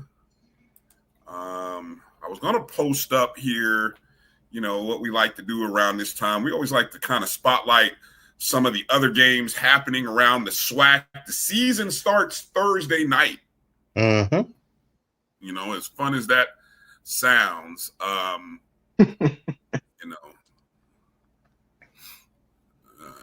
me pull that graphic up here. Did you guys know I was doing we got a pick 5 contest going on? Did you know about that? Yes. Mm-hmm. Okay. I will post that information in the chat room. The BCSN Sports Rap Pick 5 contest featuring only FCS HBCU football games every week. You pick 5, your best 5 games, and so myself, other HBCU content creators, experts, fans, we're calling all of you out. We want you to come in and let's put it on wax. Let's see what those predictions are looking like throughout the season. So I'll post a comment, or I'll post the information in the chats. But let's kind of go through and take a peek at, as I'm starring some of your predictions. I'm just kind of looking at your predictions. Let's go through some of the early window of games that we have happening within the Southwestern Athletic Conference. Again, these are SWAC game schedules, not all HBCU, but just the SWAC games. We are part of the SWAC. First game out the box, fellas, on Friday. There's two interesting games. I've heard 2 different interesting takes from people about these games. The Alcorn State Braves open on Thursday. Thursday. I thought that game was Friday. Are you sure it's not Friday? Bethune is Friday. Okay. So Thursday, I could have sworn. Okay, I was looking at another site and they had that game listed as Friday. But thank you. Thursday night, Alcorn State travels to Northwestern State. I believe they're on some type of losing streak. I don't think they. I think I heard a little bit of Charles Edmond. I can't. Northwestern hasn't won a game in I don't know how long. They got a nice losing streak right now. And obviously this is an FCS versus FCS, but more importantly, HBCU versus PWI. You guys got any predictions or a 3-year losing streak? Thank you. A 3-year losing streak. That's amazing. It's a game that we have to win, right? Alcorn has to win this game for the HBCU. It helps with out of conference game. Coach talked about our schedule, and for whatever reason, if we were to finish, say 7-1 tied, but the head-to-head goes to someone else in our conference, the strength of our conference and out of conference head-to-head matchups with other PWI FCS matters in terms of at large opportunities. So this is a game Alcorn just has to win, period. A 20-game losing streak. Good Jesus. Yeah, Jesus. Okay, that's a what do you got, Marcus? I don't know. Anything to glean there? Any thoughts on that particular game or any matchups for the weekend? Well, I'm just kind of going down the line, so I just until we get Eric in. So I thought I'd just kind of spotlight some of these games in the SWAC. It's a great opportunity for Alcorn. I guess it'll give us an opportunity to see how they're gonna operate and what things they are working on, what things they've improved upon over the offseason against a non-conference opponent.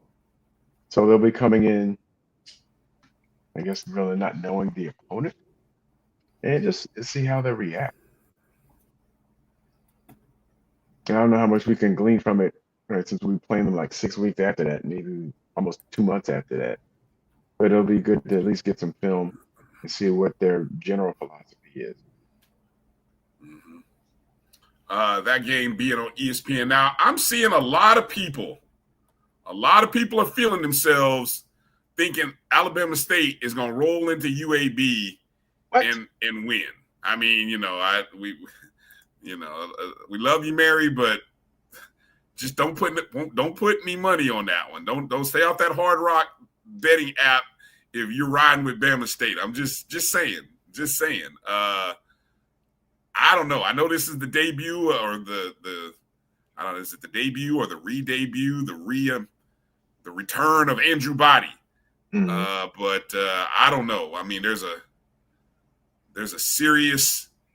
Yeah, I've learned my lesson. I ain't picking I'm not picking any HBCUs against the FBS and unless it's FAMU, and I'm gonna do that with my eyes closed. So there you go. Yeah, I don't think we have to talk about this one. I don't know if this one's gonna be competitive. So I just don't see it. Yeah, me neither. Then on Friday night, now both of those games are on ESPN Plus, so that'll be fun to watch. Someone was asking me about the line on the Alcorn State game. Right now, Alcorn is about a 6-point favorite according to the computers.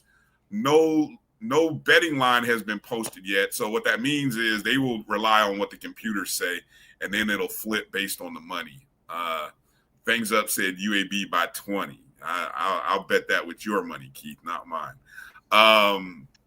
Friday night, Bethune traveling to South Florida, taking on our good friend Willie Simmons and his debut FIU Panthers. Coach Simmons is on a 4-game winning streak? Is it a 4-game winning streak against Bethune? No, 3-game winning streak against Bethune. Yeah. This is not going to be competitive. I may be on the sideline for this one, but this won't be a competitive game. I like how you said that. I may be on the sideline. Just don't wear any FAMU gear because you want to get assumed. We don't want anyone presuming that you're down there doing any extra scouting. Now. Yeah, exactly. We don't need any violations. How bad will Coach Simmons beat Bethune? Is the question.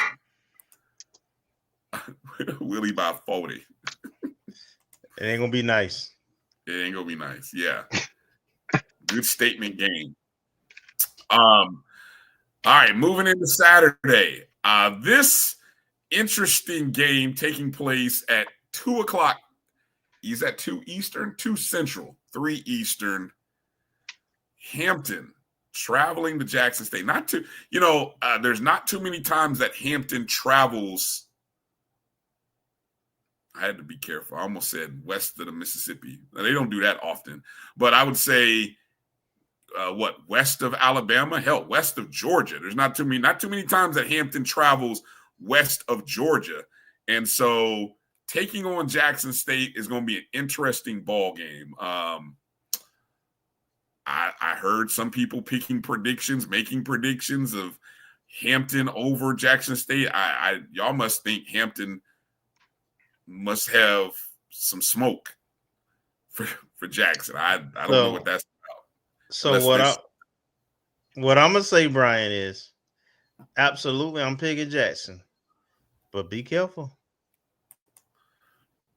Be careful. I don't think Hampton is a scrub. Let's put it that way. So Jackson has to play up to their talent and potential. And I believe they'll win. They'll win because they're the better team. But be careful. Yeah. Emmett said, I think it's MEAC fans that are thinking Hampton got this. They might be feeling themselves a bit too much, though. That'll be interesting. Jackson State home game.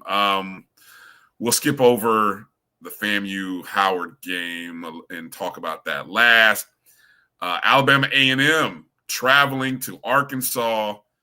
We don't need to spend no time on that one. over or under 50. That's all I'm gonna ask. Over or under 50. I don't even know what the line is. Has somebody seen the line for this Arkansas Alabama A&M game yet? I didn't put a line on that. Oh yes. There'll be a line on it, and people will bet it. Hell, if depending upon what it is, I may sprinkle something on one side or the other, depending upon what happens. But that's why I ask: can Alabama A&M stay within? Let me see. 50 is how many touchdowns? Is that 7 touchdowns? Yeah, I'm gonna say 50. They can stay within 50. I could see a 45-10 game, something like that. Okay. But not much closer than that. Yeah, don't get too close. Don't get too close to the sun on that one. This game, very intriguing. Southern traveling to Mississippi Valley State. The debut for another head coach in the SWAC, T-Buck. And this game will be on SWAC TV. So for those of you, hopefully everybody has downloaded SWAC TV.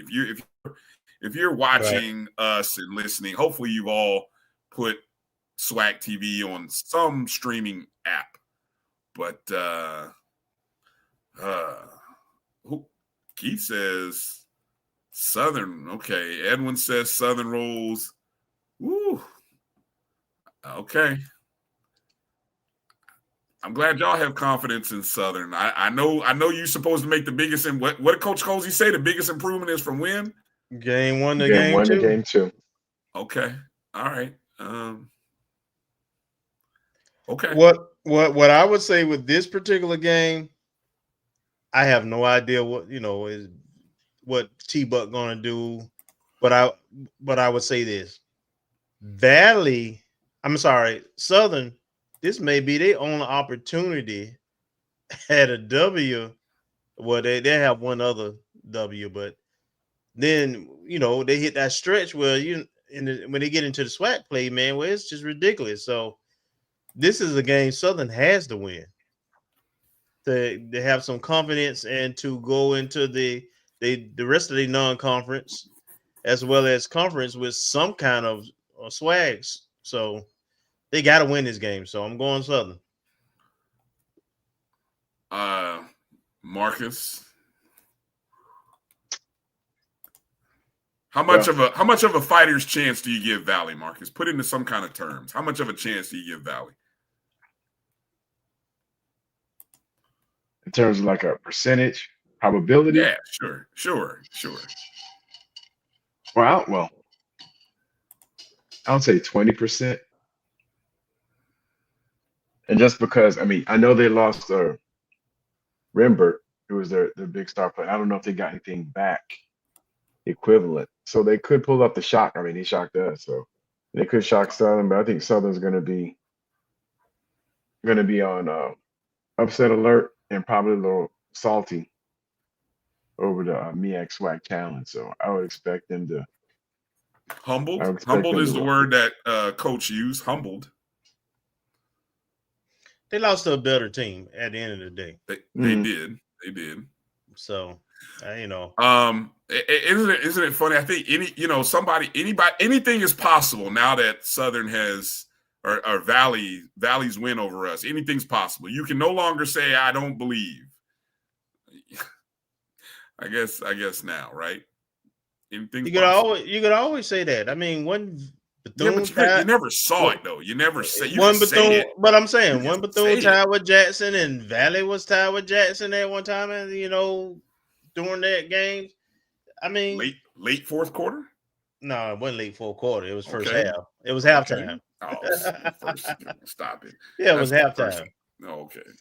Yeah, but tell me in the last 3 minutes of the game where you at. And then go from there. I'm looking for a competitive game. If it's the game close, Southern gonna win. They just know how to win those daggum games for some reason.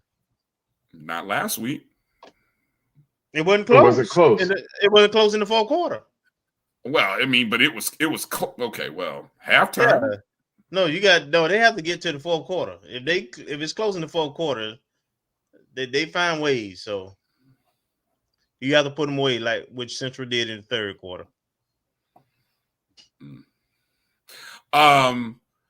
know why I say that, Larry? Because somebody said that FAMU's or Valley's win. Now, those of you who are SWAC historians, y'all tell me how you feel about this statement. And I'll give props to Dr. Carey. He's usually in the chat somewhere, but he's not in the chats tonight. Valley's win last year was one of the most historic upsets in SWAC history. That's what he said. Now, I don't know. Look, my SWAC hours are low, so I don't know. But in terms of story, that's what he said. I mean, he juxtaposed it the way he said. The way nobody predicted, nobody saw it coming. No, nobody saw it. Nobody predicted it. We were on a however many game winning streak, defending champs. 23 all of those game factors, 23 game home win streak, defending champs, all of those factors, and we, puked on ourselves. And so I don't know. I guess the other thing is, if you look at the scores ahead of that going in, I mean, it was lopsided. There's probably something like 40-7. Yeah. The only other game I think was worth mentioning, obviously Texas Tech and Golden Lions take the Red Raiders by if they're I'd be surprised they put a spread on that game. No, they'll put a spread on. Every game will get a spread because somebody will want to bet on it, and I guarantee. Hell no, ain't nobody going to bet on that one. Look, if it's whatever the spread, take the over. Exactly, that's my point. Grambling is taking on the Langston Lions. That is a NAIA versus FCS. Grambling better not lose that game, right? And have you seen the videos? Yes, between the whole Texas Southern. It's some smoke. Hey, look, is it me or is that giving off vibes of the old Alabama State, Jackson State, Eddie Robinson, Coach Prime. Is it giving off that kind of vibe to you? I mean, shots are definitely being fired. I'm Absolutely. like, man, that game is at what, 8:00 Eastern? I'm gonna be locked in watching that game. That's gonna be interesting. Yeah. All right, we'll put that to the side. Let's bring in our special guest.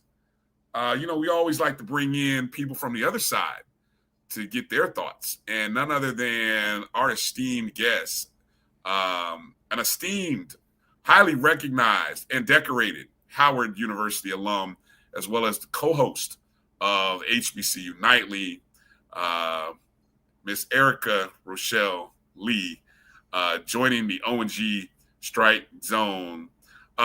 Miss Erica, how are you doing this evening? I'm good. It's been a busy day. I was down in DC giving a career talk to undergrads at my other alma mater, NYU. We have a campus in DC. So I'm just walking in the door about 10 minutes ago from that. So I'm glad I could make it. I'm happy to be here. Well, thank you for joining us. You're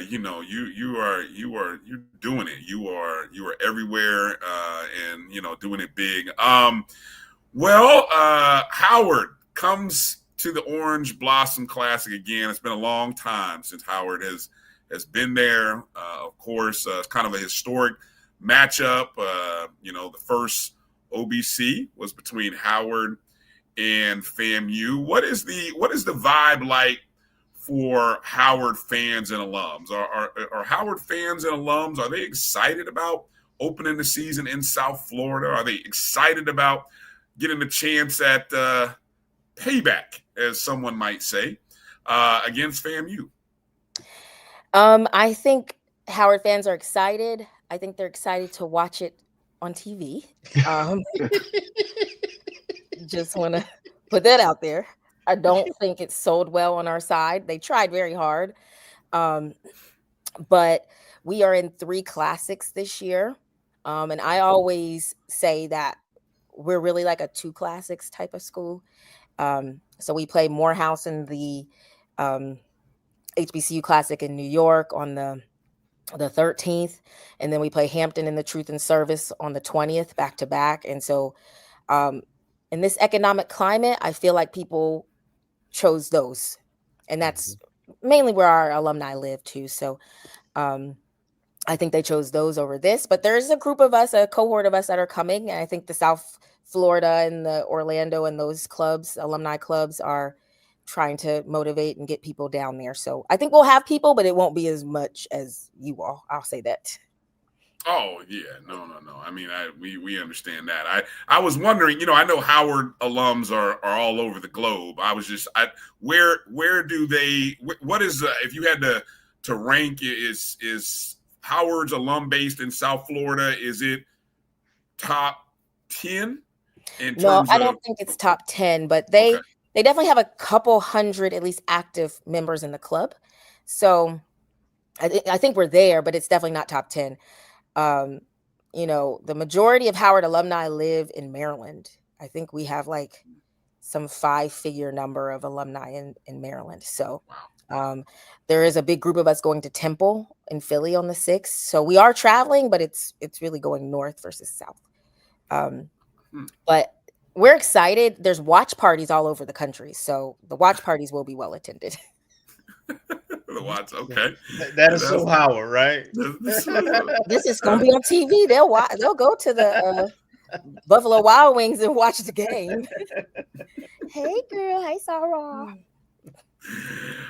Go ahead, Kelvin. Erica, talk about the team. What do you expect from Howard this season, and particularly this opening game? I actually think we'll be very competitive. I'm actually very excited for this team. Last year was a big letdown, but we lost a lot of pieces after our Celebration Bowl run to, undrafted free agency, transfers to D1, P4 programs. The team was rated, let me tell you that. And so last year, we had a lot of still great pieces remaining, but we didn't have a line that could block. So The defense was still top rated in the MEAC, but the offense was really anemic.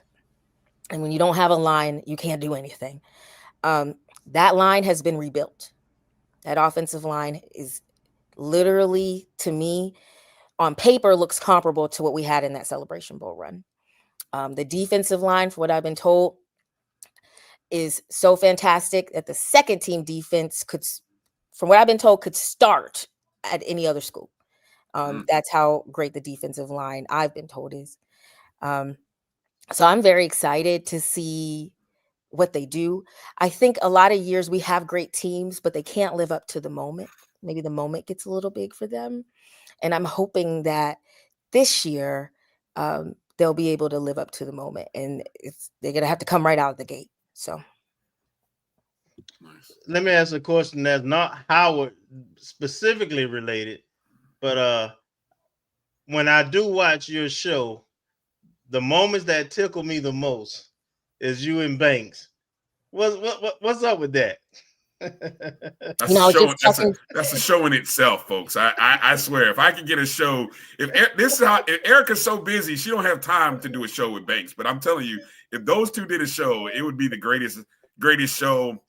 I mean, it would trump a lot of our shows that we do, because I love watching you two go at it on Twitter. But go ahead. I'm sorry. It's fun. No, you're fine. It's funny because I try to jump on MD, but because I'm like president in so many organizations, my meetings go so long. Like I'm trying to get on MD tomorrow night, but I have meetings at 7 and 8 and 9. So essentially, when I first met Banks, and we met each other on Twitter, like everybody on the HBCU Nightly crew met on Twitter. Like none of us really knew each other before. I had no idea Morgan State felt that way about it. I had no clue. It was like unbeknownst to me and the rest of the Howard people. I even did a poll on Twitter, Facebook, Instagram. I said, y'all, did you know that Morgan State is our rival? And everybody was like, what are you talking about? They're not our rival. Like, we don't even know where they are. I mean, like, but then, Banks will egg you on. Like, I can tweet a thing and he's going to retweet it and say something crazy. And then I remember going into the Morgan State Student Center one day, and I live here in Baltimore, so it's not far. And I went to the Student Center and I saw Beat Howard signs all over the Student Center. I was like, what's happening here? I don't understand why there's Beat Howard signs. Like, we don't have anything that says Morgan State at Howard University. I promise you that. And so as Banks started egging it on, of course I'm responding. And now Banks is known in the Howard alumni community. I go to games, I travel, I go everywhere with my teams. People's like, tell me about that Banks. Tell me about that. All he does is talk. He just keeps talking. I was like, I guess they don't like us. I had no clue. So yeah, it's a lot of fun. We're actually good friends in real life. Like, I went to his wedding last year. Like, we're good friends in real life, but it's just super funny because now it's become a life of its own. And now we're playing them for homecoming. Ooh. And that Morgan State team, don't tell him this, but they're my sleeper to go to the Celebration Bowl. We've only lost 2 home games in green in like the last 4 years. And Morgan State hasn't beaten us in green since 2008. So it's going to be a clash. People say that Central South Carolina State game could decide the MEAC. To me, it's our homecoming game. And I can see a scenario where we beat Morgan beats Central, Howard loses to Central, and now we have a cluster. I could absolutely see that happening. I'm not high on South Carolina State. They lost 42 members of their team. So I really think it's going to come down to Central, Morgan, and Howard. Okay. Good to know. Go ahead, Marcus. Welcome, Miss Erica. Welcome to the show. I guess my question is, in terms of, the overall MEAC and, former MEAC team members or conference members, what's your projection for, the conference health as a whole? And then, looking at football in terms of Coach Scott and his tenure there, how do you expect this season to play out with, it sounds like a lot of talent drained from the previous year, similar to, like, sounds parallel to FAMU coming into 2024 and this potentially being a bounce back season. Do you have that same level of expectation? And what do the hardcore and even the casual Howard fans believe?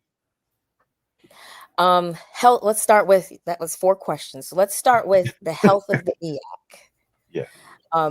As far as football goes, I think this is going to be one of the most competitive football seasons in the conference that I can remember.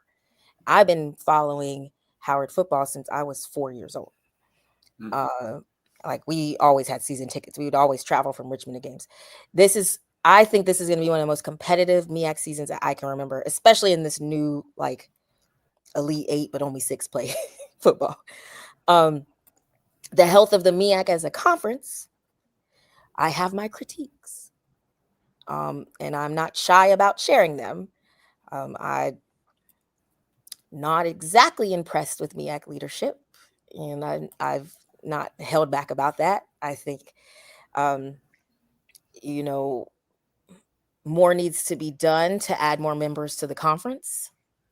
More needs to be done to get better media deals and payouts. And I assume they're working on it, but I can't tell, right? So, the health of the conference, to me, I feel like we're not exactly in a perilous state, but action should be taking, more bolder actions need to be taking place. I mean, most people have seen me crash out several times about the MEAC, especially after the tournament in Norfolk. Like, it makes me so mad. As far as Larry Scott, I've had my poignant and pointed critiques of Larry Scott. I think he has underachieved in some respects, especially that Celebration Bowl year. That was a very winnable game, and I don't think plays were called to our strengths. I feel like we let the game go, and I stand 10 toes down on it. You tried to put the ball in the quarterback's hands. He's a game manager, not a game winner. Q Williams can't win you no games. He manages, and you put a lot of pressure on Q Williams to win a game that he's not necessarily known to do. So all of the throwing and passing and stuff, that's not our game. That wasn't our game plan for that year. I also thought, because he thought he was going to win the Celebration Bowl, that I thought he was going to leave. He thought he was going to leave the university. That's my opinion. Nick Saban is a mentor. I think he thought he was going to ascend to another job. That didn't happen. And I felt like last season he might have been a little bit checked out. Disappointment, loss of personnel, all the things. This year he is checked in. I have noticed a complete total 180 in attitude, change in him, an energy that I haven't seen. I didn't even see this energy in Celebration Bowl year. And that's what makes me confident that we might turn some more heads. I think people have left us for dead. I think Blue Bloods had us last in their rankings for conference finishes. And I was like, that's disrespectful. I think we're going to make a little bit of waves this year. And I think serious fans and casual fans feel like that. Did I answer them all? You did. Oh, good. I'm glad Marcus asked that, because I was going to go to the Larry Scott angle. The fact that he has not had when we say what is winning being above 500, he has not had a season above 500, and was, I hate to do it because, it's like, okay, is this chair hot? But is the this is year 5, I think, with Coach Scott has the energy, and I guess it's 2 parts, because you have to say, has the energy left the building with the expectation of Scott? But I'm also wondering how much energy there is for Howard football, because Howard does well in other things, women's volleyball, men's and women's basketball, track, swimming, track. There's so many other things that Howard does. Okay, and well, y'all are okay in golf. Y'all are pretty good. I mean, so there's all these things, but how much passion and energy do people have for football? And is Scott, like Scott couldn't survive. He couldn't survive in FAMU going 500 for 4 or 5 years. We've seen how that ended for the coaches prior to Willie Simmons at FAMU who went 500 or less.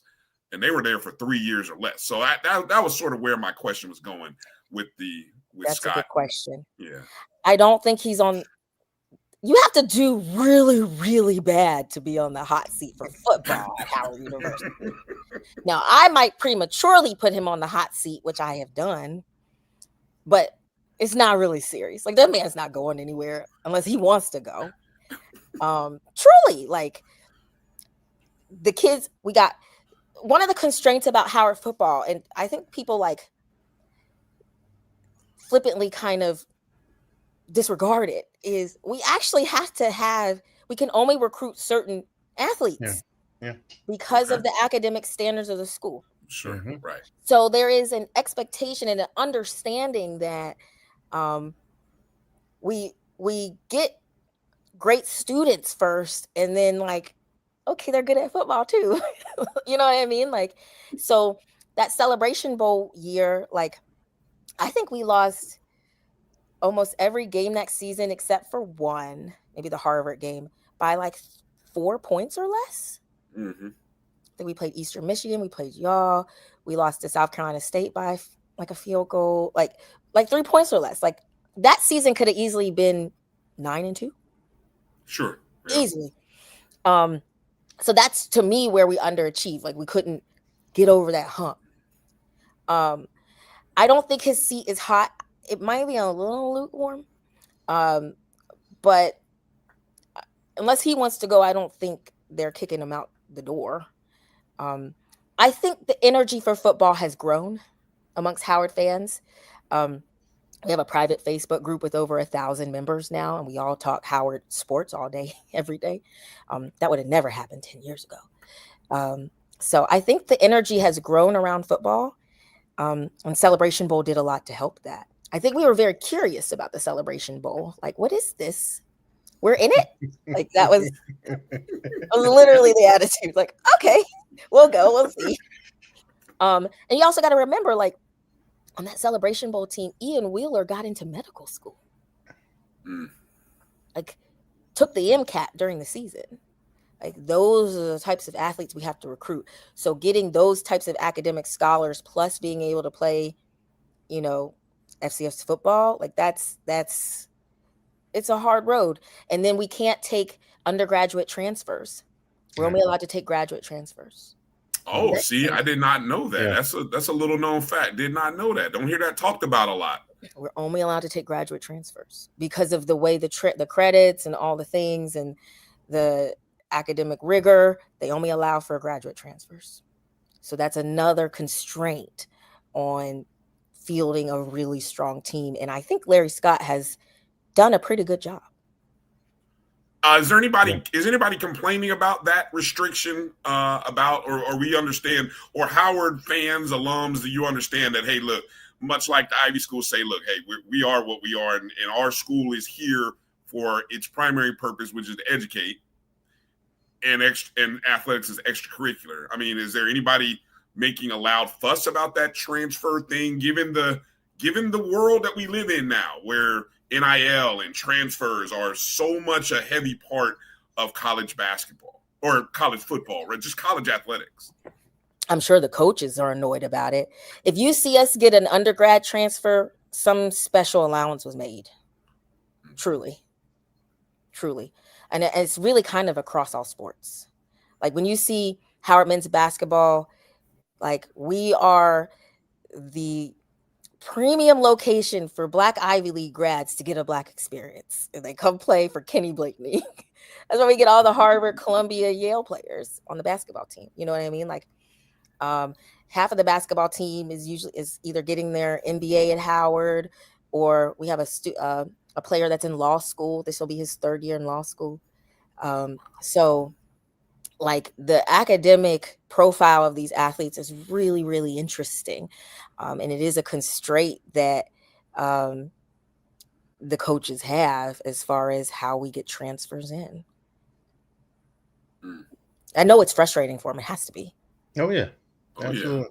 Yeah. Howard is private, correct? It is private. Okay. And so yeah, I know Tashay asked that. Yeah, it's private. That's what I thought. Well, it's also the admissions, and this is the same thing with the band.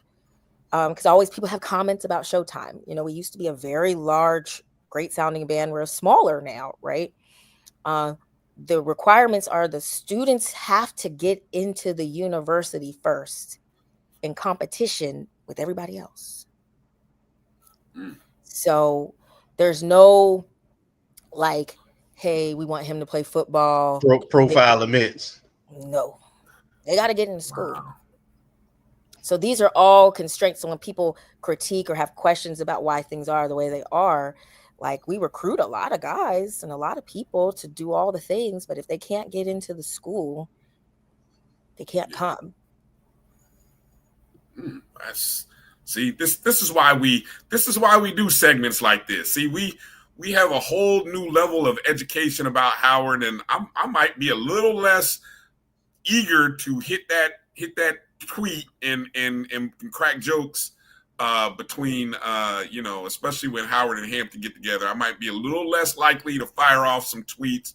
You make me so mad when you fire off those tweets. But the thing that keeps Larry Scott like on a lukewarm seat to me is he has never beat Hampton Institute, and it bothers. Who was the last coach to do that?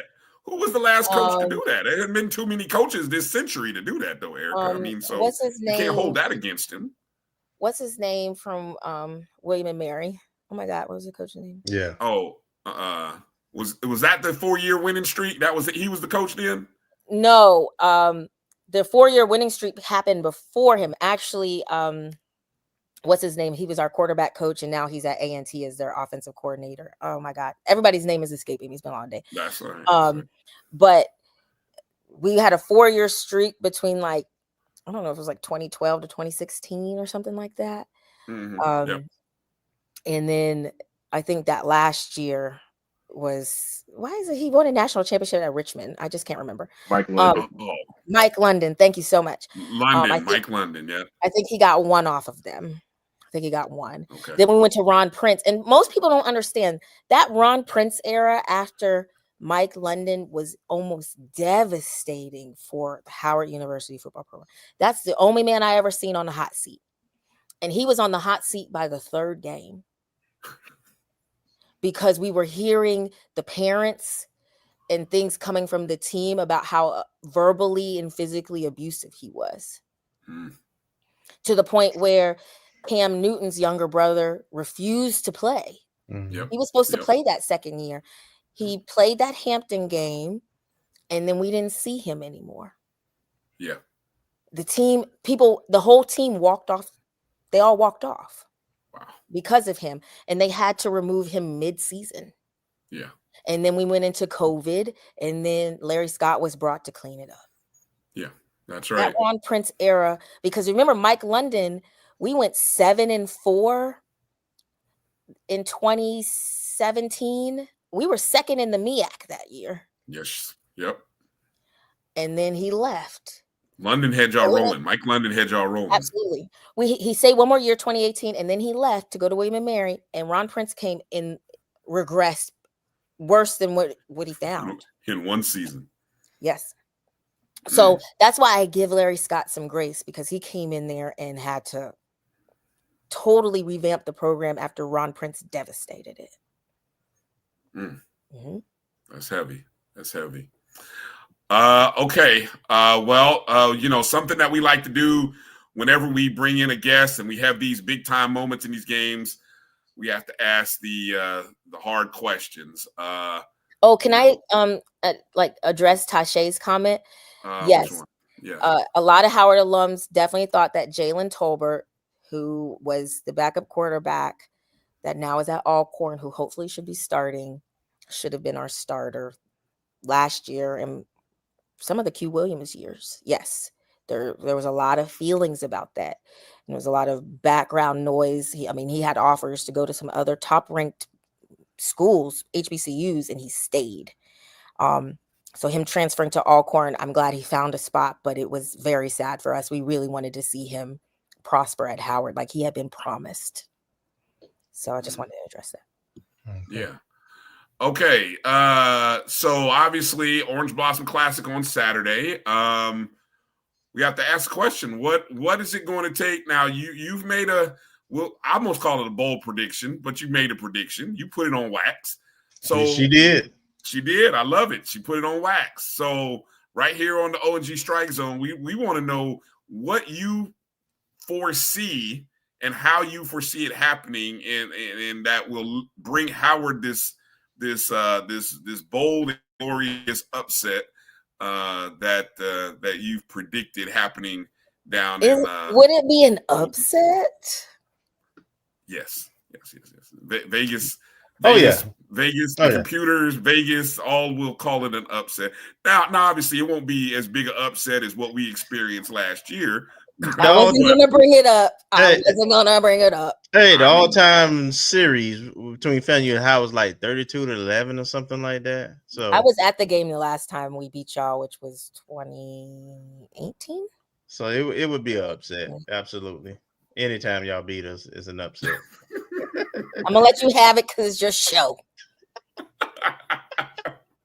Somebody got to be Banks. Nobody can be Banks. Oh my God. What would it take? The offensive line needs to help to establish the run game.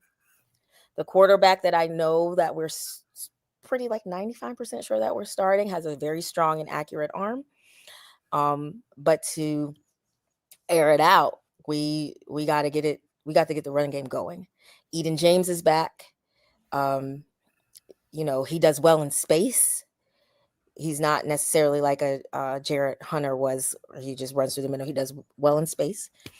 We just have to establish a really strong run game, which is usually our bread and butter, and then give our starting quarterback some breathing room to show what he's got. I don't think we'll have a problem on defense. We never have a problem on defense. Our defense last year was strong, led by Kenny Gallup. His little brother Caleb is now the go-to, who's bigger and probably a little stronger. So I am excited to see what that defense does. I do think they'll be strong, but that offensive line is what I'm keenly looking at. How have they rebuilt it? On paper, it looks like it's back, but we got to play the game to see.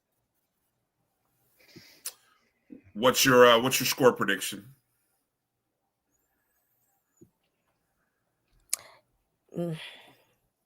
21-17, Howard. I think it'll be close. That was our Achilles heel.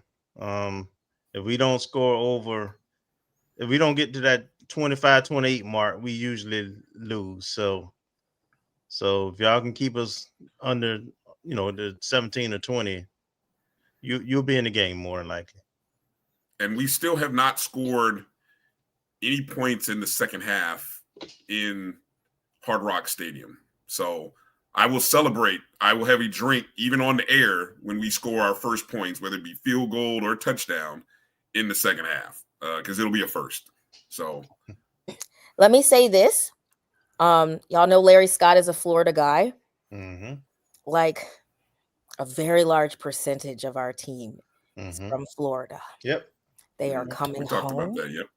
They're very excited. People keep talking about the heat and the humidity. I'm like, these are all Florida boys. They're going home. They have extra motivation to show out. So I think that's a very exciting part of it too. Okay. Your travel itinerary looks like what? When we obviously we'll see you game day, but any are you hitting any spots during the weekend? Put us on. Let us know where do we need to be. I can send it to you. Howard is having a rooftop party on Friday night, Okay. so I'll be there. I don't know what I'm doing Saturday night. I need to talk to Tashay about that. Okay. But Friday Hang night, it up. we definitely have a rooftop party. I'll tweet it out so you can have it, DM you. So that's where I'll be. And then Sunday I'm open, maybe go to the beach or Sawgrass Mills to go shopping, which is a problem because I spend too much money there. But yeah, so I'm very excited about that. I'll be traveling a lot with the team this year. I'm going to Temple. I will be in France during the Morehouse game, so I'll miss that. And I'll miss the Hampton game. And someone told me if we beat Hampton this year and I'm not at that game, then I can never come back to a Howard Hampton game. Because it'd be my fault. And my brother's a Hampton grad, so it's like very personal. And then I'll be at all the home games, and I'll go to Nashville for Tennessee State as well. So everybody will see me. I get around. I didn't get a chance to ask you about the one thing that popped into my head, and I know Howard's NIL is a program I believe you are involved with. I think we talked about this offline, but I know you're involved with that. How is that going? Is Howard alums? Has Howard embraced NIL and the world of NIL? That we live in, this college athletics thing. That's a good question. So we have the Mecca Society, which I'm on the board of. What I will say is, I feel like basketball NIL, men's and women's, is very far ahead of the rest. But initially, the Mecca Society was, or the Dream Factory, as Kenny Blakeney calls it, was established. Our NIL collective was established to support basketball. Okay. And then expanded to everybody else. Okay. I think Howard does pretty good with individual donations, especially for basketball. But I think softball and volleyball and track and field also do very well. Golf is self-funded. They make $1 million every year with a golf tournament that funds them. Wow. Plus Steph Curry, plus Under Armour. Like, they are endowed. I don't even think the university puts any money to the golf program. That's how much money they got. Football has been tougher. Guys do go out and get their own deals, but when you have that many players, it's really hard. What I will say, and everybody was talking about A&T's ticket prices and stuff like that. Howard season tickets for 3 home games and the Truth and Service Classic is $400. 3 home games. Plus a $52 NIL fee. So they are putting on top of that an NIL fee to help cover down for football costs, and for, compensating players. So if you're coming to the games, you paying that $52 fee. But I think the guys are really good at going out and getting their own deals, but I think we have some work to do as far as the collective and the Football Alumni Association and the rest really helping to get substantial deals for the guys on the football team. And then Howard, as our collective as a whole, we do very, very well with corporate money. We get a lot of corporate donations and sponsorships that also help to compensate the players. So I think whereas a lot of schools try to nickel and dime it with individual donations, we get the bulk of ours from corporate and big money donors. Yep. Mm-hmm. That makes sense. That's how you do it. Let me jump in here. I'm gonna ask the questions that this is not football, the game related, real quick. What can you share about the leadership change? Actually, truly, wish President Vincent well. I was actually quite a fan of President Vincent. From what the board decided, how they decided to go with hiring him, I could see the vision. But unfortunately, the board turned over and, changes were made. Yeah. I will say, I don't think he did anything wrong. Okay. The students loved him. But President Frederick, let's be honest, that man brought Howard University from the brink of really bad to $1 billion endowment in 9 years. Wow. and R1 status. I mean, it was announced during Vincent, but Frederick got R1. We had R1 a year before they announced it. Frederick is an accomplished leader. He's an accomplished fundraiser. And in these perilous times with old man up the street and our federal appropriations, you need someone who can navigate those waters. Gotcha. And I think that President Frederick, having been president during the first Trump administration, and still having those contacts and networks is probably well adept to handle that. Okay. I don't think he's a students first type of president. So I can imagine the students are annoyed, but the alumni, being adults, understand what's at stake. And so I think in a Kamala Harris presidency, Vincent is perfect. But in these times, I understand why Frederick is coming back. Awesome insight. So I got one more follow-up. In terms of facilities, last time I was on campus, I know there have been some announcement about some different things, a possible P3.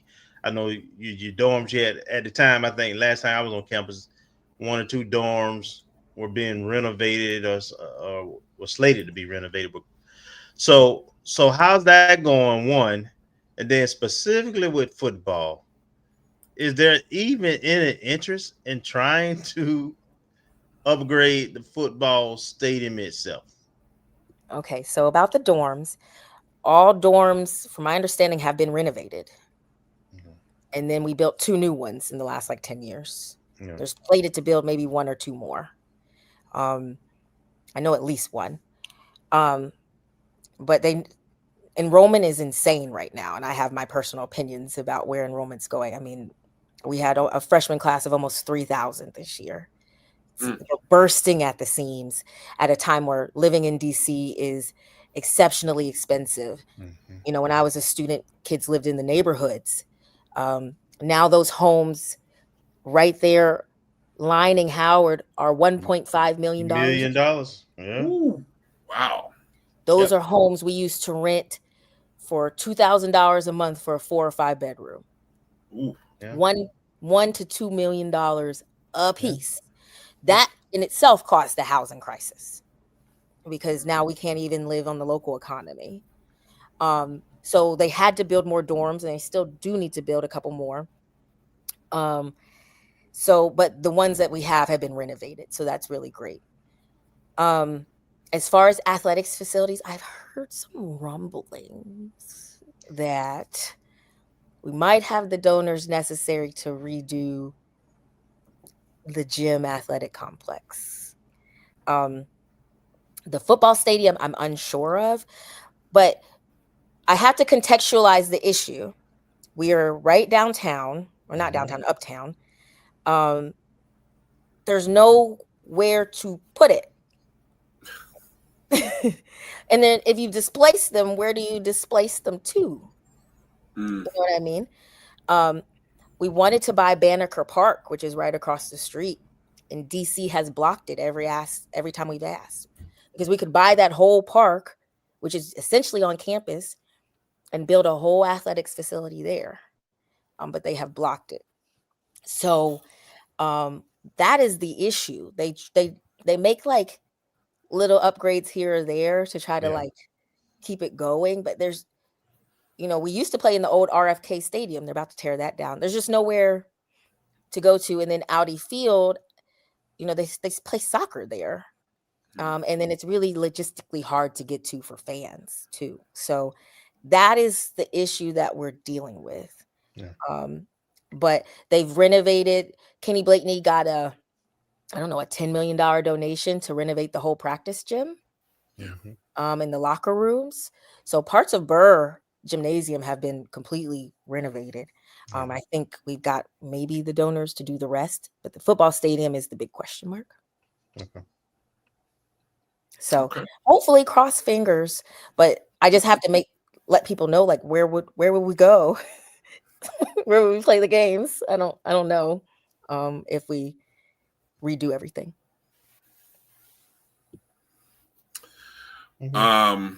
Well, one of these days, FAMU will come back to DC, and I'm sure when it happens, it'll be in RFK or not RFK, because you said they're turning that down. Somewhere up there, one of those big stadiums, because there'll be a lot of us Northeast Rattlers. We'll load that place up. Y'all packed it out in 2018 when y'all brought the Marching 100. I remember. It was I was so tickled. One of our players got injured, and the Marching 100 started playing Total Praise. And I was like, "What's happening?" I was like, "Is that Total Praise?" It was great. It was great. Well, I'm sure one day that'll happen. I'm sure there'll be a lot of excited Rattlers. Who knows? Maybe sometime in the upcoming years, somebody will pull some strings together and make it happen where FAMU comes back to DC. So a lot of history and heritage. But until then, we will match wits in beautiful, hot, sunny Miami Gardens this weekend, 4:00 Eastern, ESPNU, FAMU Howard. Erica, safe travels. Thank you. I'm looking forward to eating Rattler stew. That ain't even smack talk. Don't shoot Rattler stew. Don't chew too hard. Rattler stew. Don't chew too hard. Don't want you to choke. So safe travels to you and the Howard Bison alums who are coming down, and those who are still on the fence. Come on down to South Florida. It should be a good time, regardless of what happens on Saturday for that 3 hours. You still are going to have a great time at the Orange Blossom Classic. So we want to see you down there. And though, if you're not going to make it, make sure you're watching ESPN, because we need those eyes. So every eye matters. So, all right, Erica, we look forward to seeing you down in South Florida. Yeah. Thank y'all for having me. This was so much fun. I hope to be back. Thank you. Maybe we'll see you in December again. Cross fingers. That's possible. Keep your fingers crossed. Anything's possible these days. Go get those Tigers in Jackson. They only have to beat 4 teams, right? 5 teams. Yeah, that's it. You only got to beat 4. A little smoother for us than y'all, but good luck to you. Yeah, exactly right. Good luck to y'all. Nice. All right, Erica, be well. We'll see you this weekend. Have a great one. All right. You too. Good stuff. Make sure you guys are following Erica. HBCU Nightly every Sunday, 8:00 Eastern. Erica, along with a great group of guys and ladies. So they do a good job. All right. Bold prediction time, score prediction time. I highlighted and starred a few people's comments as we went here. Lil Baby predicting a 35-14 FAMU victory. Emmett thinks it'll be a little bit closer, just a touchdown win for FAMU. Kev Talley double up Howard 38-17. Even Mary got a close game, 24-21. EA low scoring game. EA's playing the under 20-10. Sounds like a miserable game at just 20-10. Oh my God. And Emmett, even closer, 20. You guys are killing me with these close games. I don't think this is going to be a close game at all, but what do I know? All right. Jimmy Mack, double up, 35-17. FAMU wins. So here we go. Bold prediction. First one of the year. I know somebody's watching. Maybe it's Gail. Gail was our record keeper of last year. I don't know what our final numbers were. So Gail, if you have an opportunity and want to tell us what the final predictions were for last year, we'd love to know that. And obviously don't rush to try to do it now, but maybe if you kept that, it'd be great. But we like to do bold predictions and a score. So Marcus, we'll start with you, sir. My score is going to be 28-17 FAMU and a special teams touchdown. I don't know. I'm not going to get specific. I don't know if it's going to be a kickoff return, punt return, or do block punts for touchdowns. Yeah, block count too. Yeah, block punt for touchdowns. I'm kind of anything coming from the special teams crew. Mm-hmm. Man, see, See, Kelvin, that's how Marcus be getting on. Marcus just puts a big blanket over everything, and then like he's got like 20. It's like one of those horse. What do you call it in horse racing, where you just say, "I want this horse to win," but then I'm saying every other horse to finish second, every other horse to finish third, so on out. And it's just like you got a super parlay for like $20. Marcus just with a big blanket to cover everything. But okay, I see how we're doing it this year. That's cool. What you got, Kelvin? Well, it's gonna be thunderstorms early in the morning, and it's gonna be overcast around kickoff time. But the rain is supposed to clear out, so it's gonna be dark and dreary.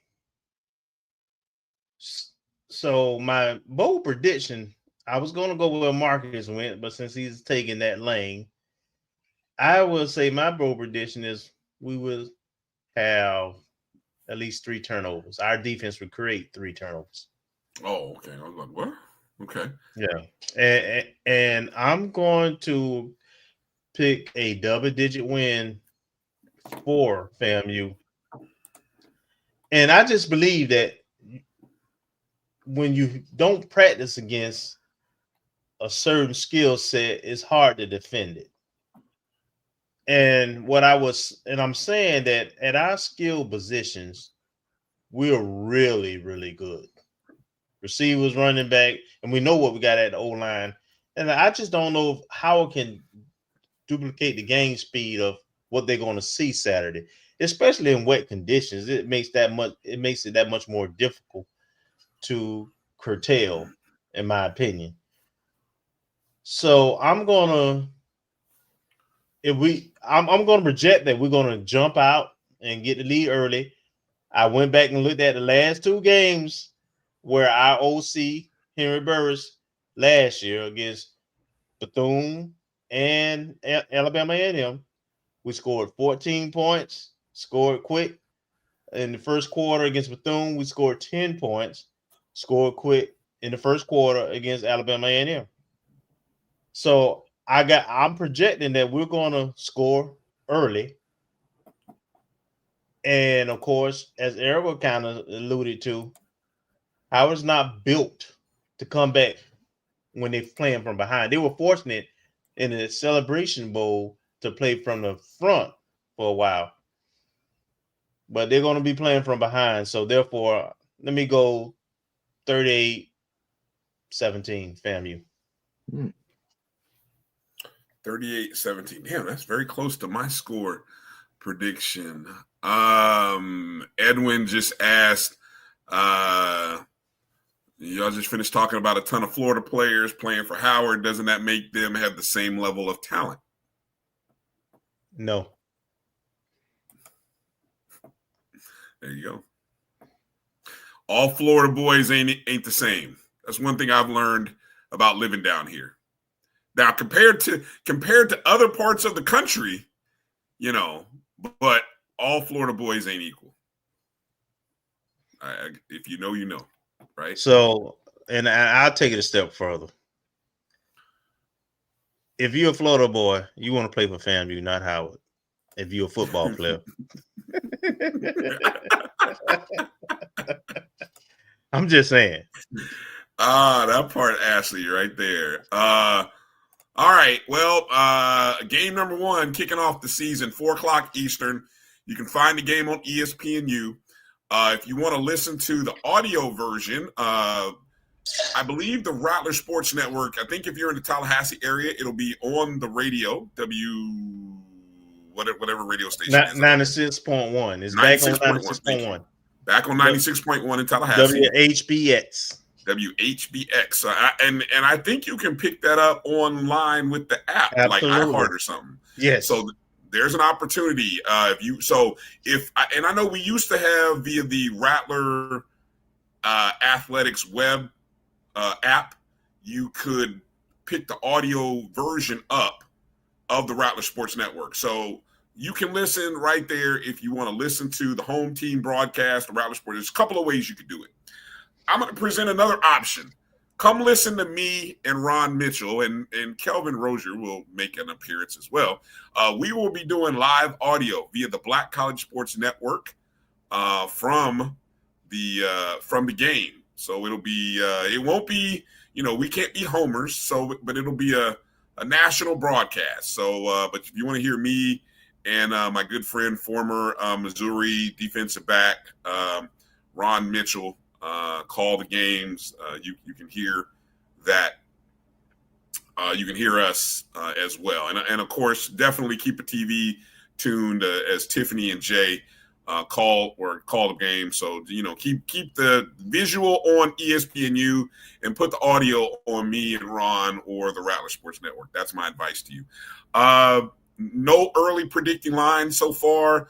The computers say FAMU is a 6-point favorite with a 65% chance of winning this contest. My bold prediction, again, we have not scored a touchdown in Hard Rock Stadium since playing in the Orange Blossom Classic. We are 0-6 in the second half. So part A of my bold prediction is we will score a touchdown, not just points. So, I'll take a field goal, but this is called bold predictions for a reason. I'm saying we score a touchdown in our first offensive possession of the second half. Okay? That's part A. Part B, what I tell you my hat was going to be. It's the hat that I'll be wearing. It'll say, "Run, Thad, run." Thad Franklin, over 150 rushing yards, 2 rushing touchdowns.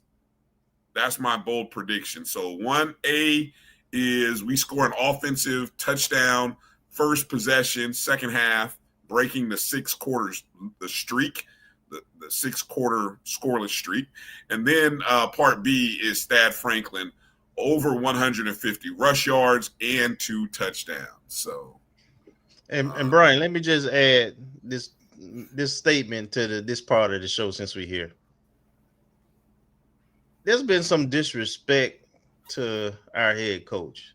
Oh, big time. I understand, 75 at FAMU is not the standard. But when I see other prognosticators and folks who are not FAMU chiming in and they program lost to FAMU, it makes me chuckle.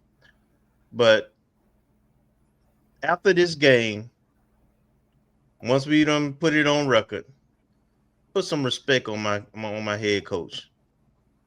I think, like I said, he's put together the staff. He's got the talent, and 75 in the first year with the obstacles that was faced. He don't deserve some of the disrespect that's going on. But he'll shut you up come Saturday. Well said. Well said. All right. Well, that'll do it. I want to encourage you, stay locked into the Black College Sports Network on all of the platforms that we have. Definitely want to encourage you guys. Make sure you're checking us out on all of our social media handles. At O&G StrikeZone is where you can find this. Go check out the new Substack article, our preseason 2025 preview. Kelvin did a great job of writing that up. So it's posted on our Twitter handle and so on and so forth. Make sure you check out the BCSN Pod Zone everywhere that you listen to podcasts. BCSN Pod Zone. The BCSN Game Time Show will broadcast from South Florida Saturday, 10 a.m. Eastern. So from 10 a.m. Eastern to noon, we will have a Black College Sports Network Game Time Show to preview the opening season. And Kelvin and I, we keep your ears open. We may do a pre-game show. Don't know where, don't know when exactly, but make sure. Especially with that weather. Yeah, with that weather, that's going to play havoc on being outdoors. So I don't know. We may have to go up into the press box or the radio room and then we may have to do our show from up there. I don't know. But make sure you're following us at O&G StrikeZone on all of the social media handles, and that's how you can be notified when we go live. Any last words, Marcus? Anything that you wanted to shout out or spotlight before we close up shop? Well, just waiting for 4 o'clock Saturday. I was already told everybody in the family, 3:59, shutting it down. Don't bother me. Marcus said, do not come with that. Don't come with any issues. Stay safe. Stay on a bubble. Don't hurt yourselves. Don't do nothing that's going to cause me to have to come up off this TV for about 3.5 hours. I feel you on that, Marcus. I feel you on that. All right. And make sure you follow him on Twitter. I'm sure Marcus, if he gets so inclined, he may be live tweeting during the game. Who knows? But make sure you follow him on Twitter. Marcus said, no, I don't know about all that. Nope. I'm sitting right over there. All right, right over there. So don't bother Marcus. Don't look for him, but he'll be there somewhere. And then, of course, Kelvin and I will be down in South Florida this weekend. So if you're bumping around the game, make sure you shout us out when you see us. Hello, and to everybody that we see. Even if we don't know you, just let us know what your handle is, what you go by when you're in the chat room, so on and so forth. So safe travels to Rattler Nation traveling down to South Florida, whether by train, whether by car, whether by air. Be safe. Stay hydrated. And let's have a great opening to the start of the 2025 football season. Safe travels and good luck to our volleyball team traveling to Virginia. Hopefully some Rattlers in the VA will get a chance to go support them over at Hampton. And then good luck to our cross-country ladies up in Jacksonville. Support Fang Exchange, support Colonel Patrick Collective, Foundation, I'm sorry.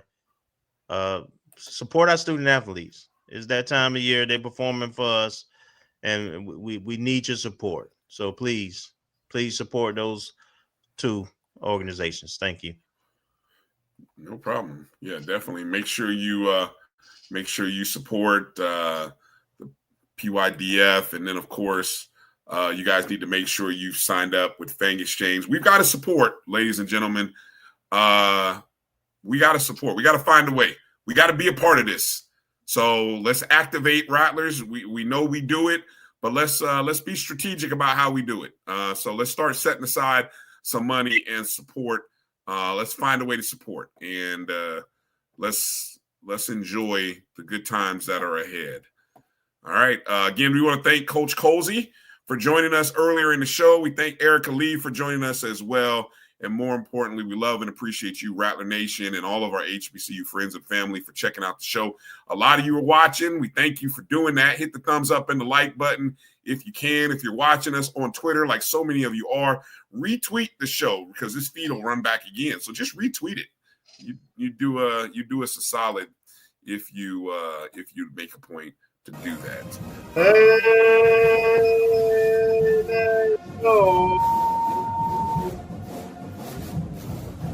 All right, it's time to go. Thank you for watching the O&G StrikeZone right here on the Black College Sports Network. Everybody, peace out.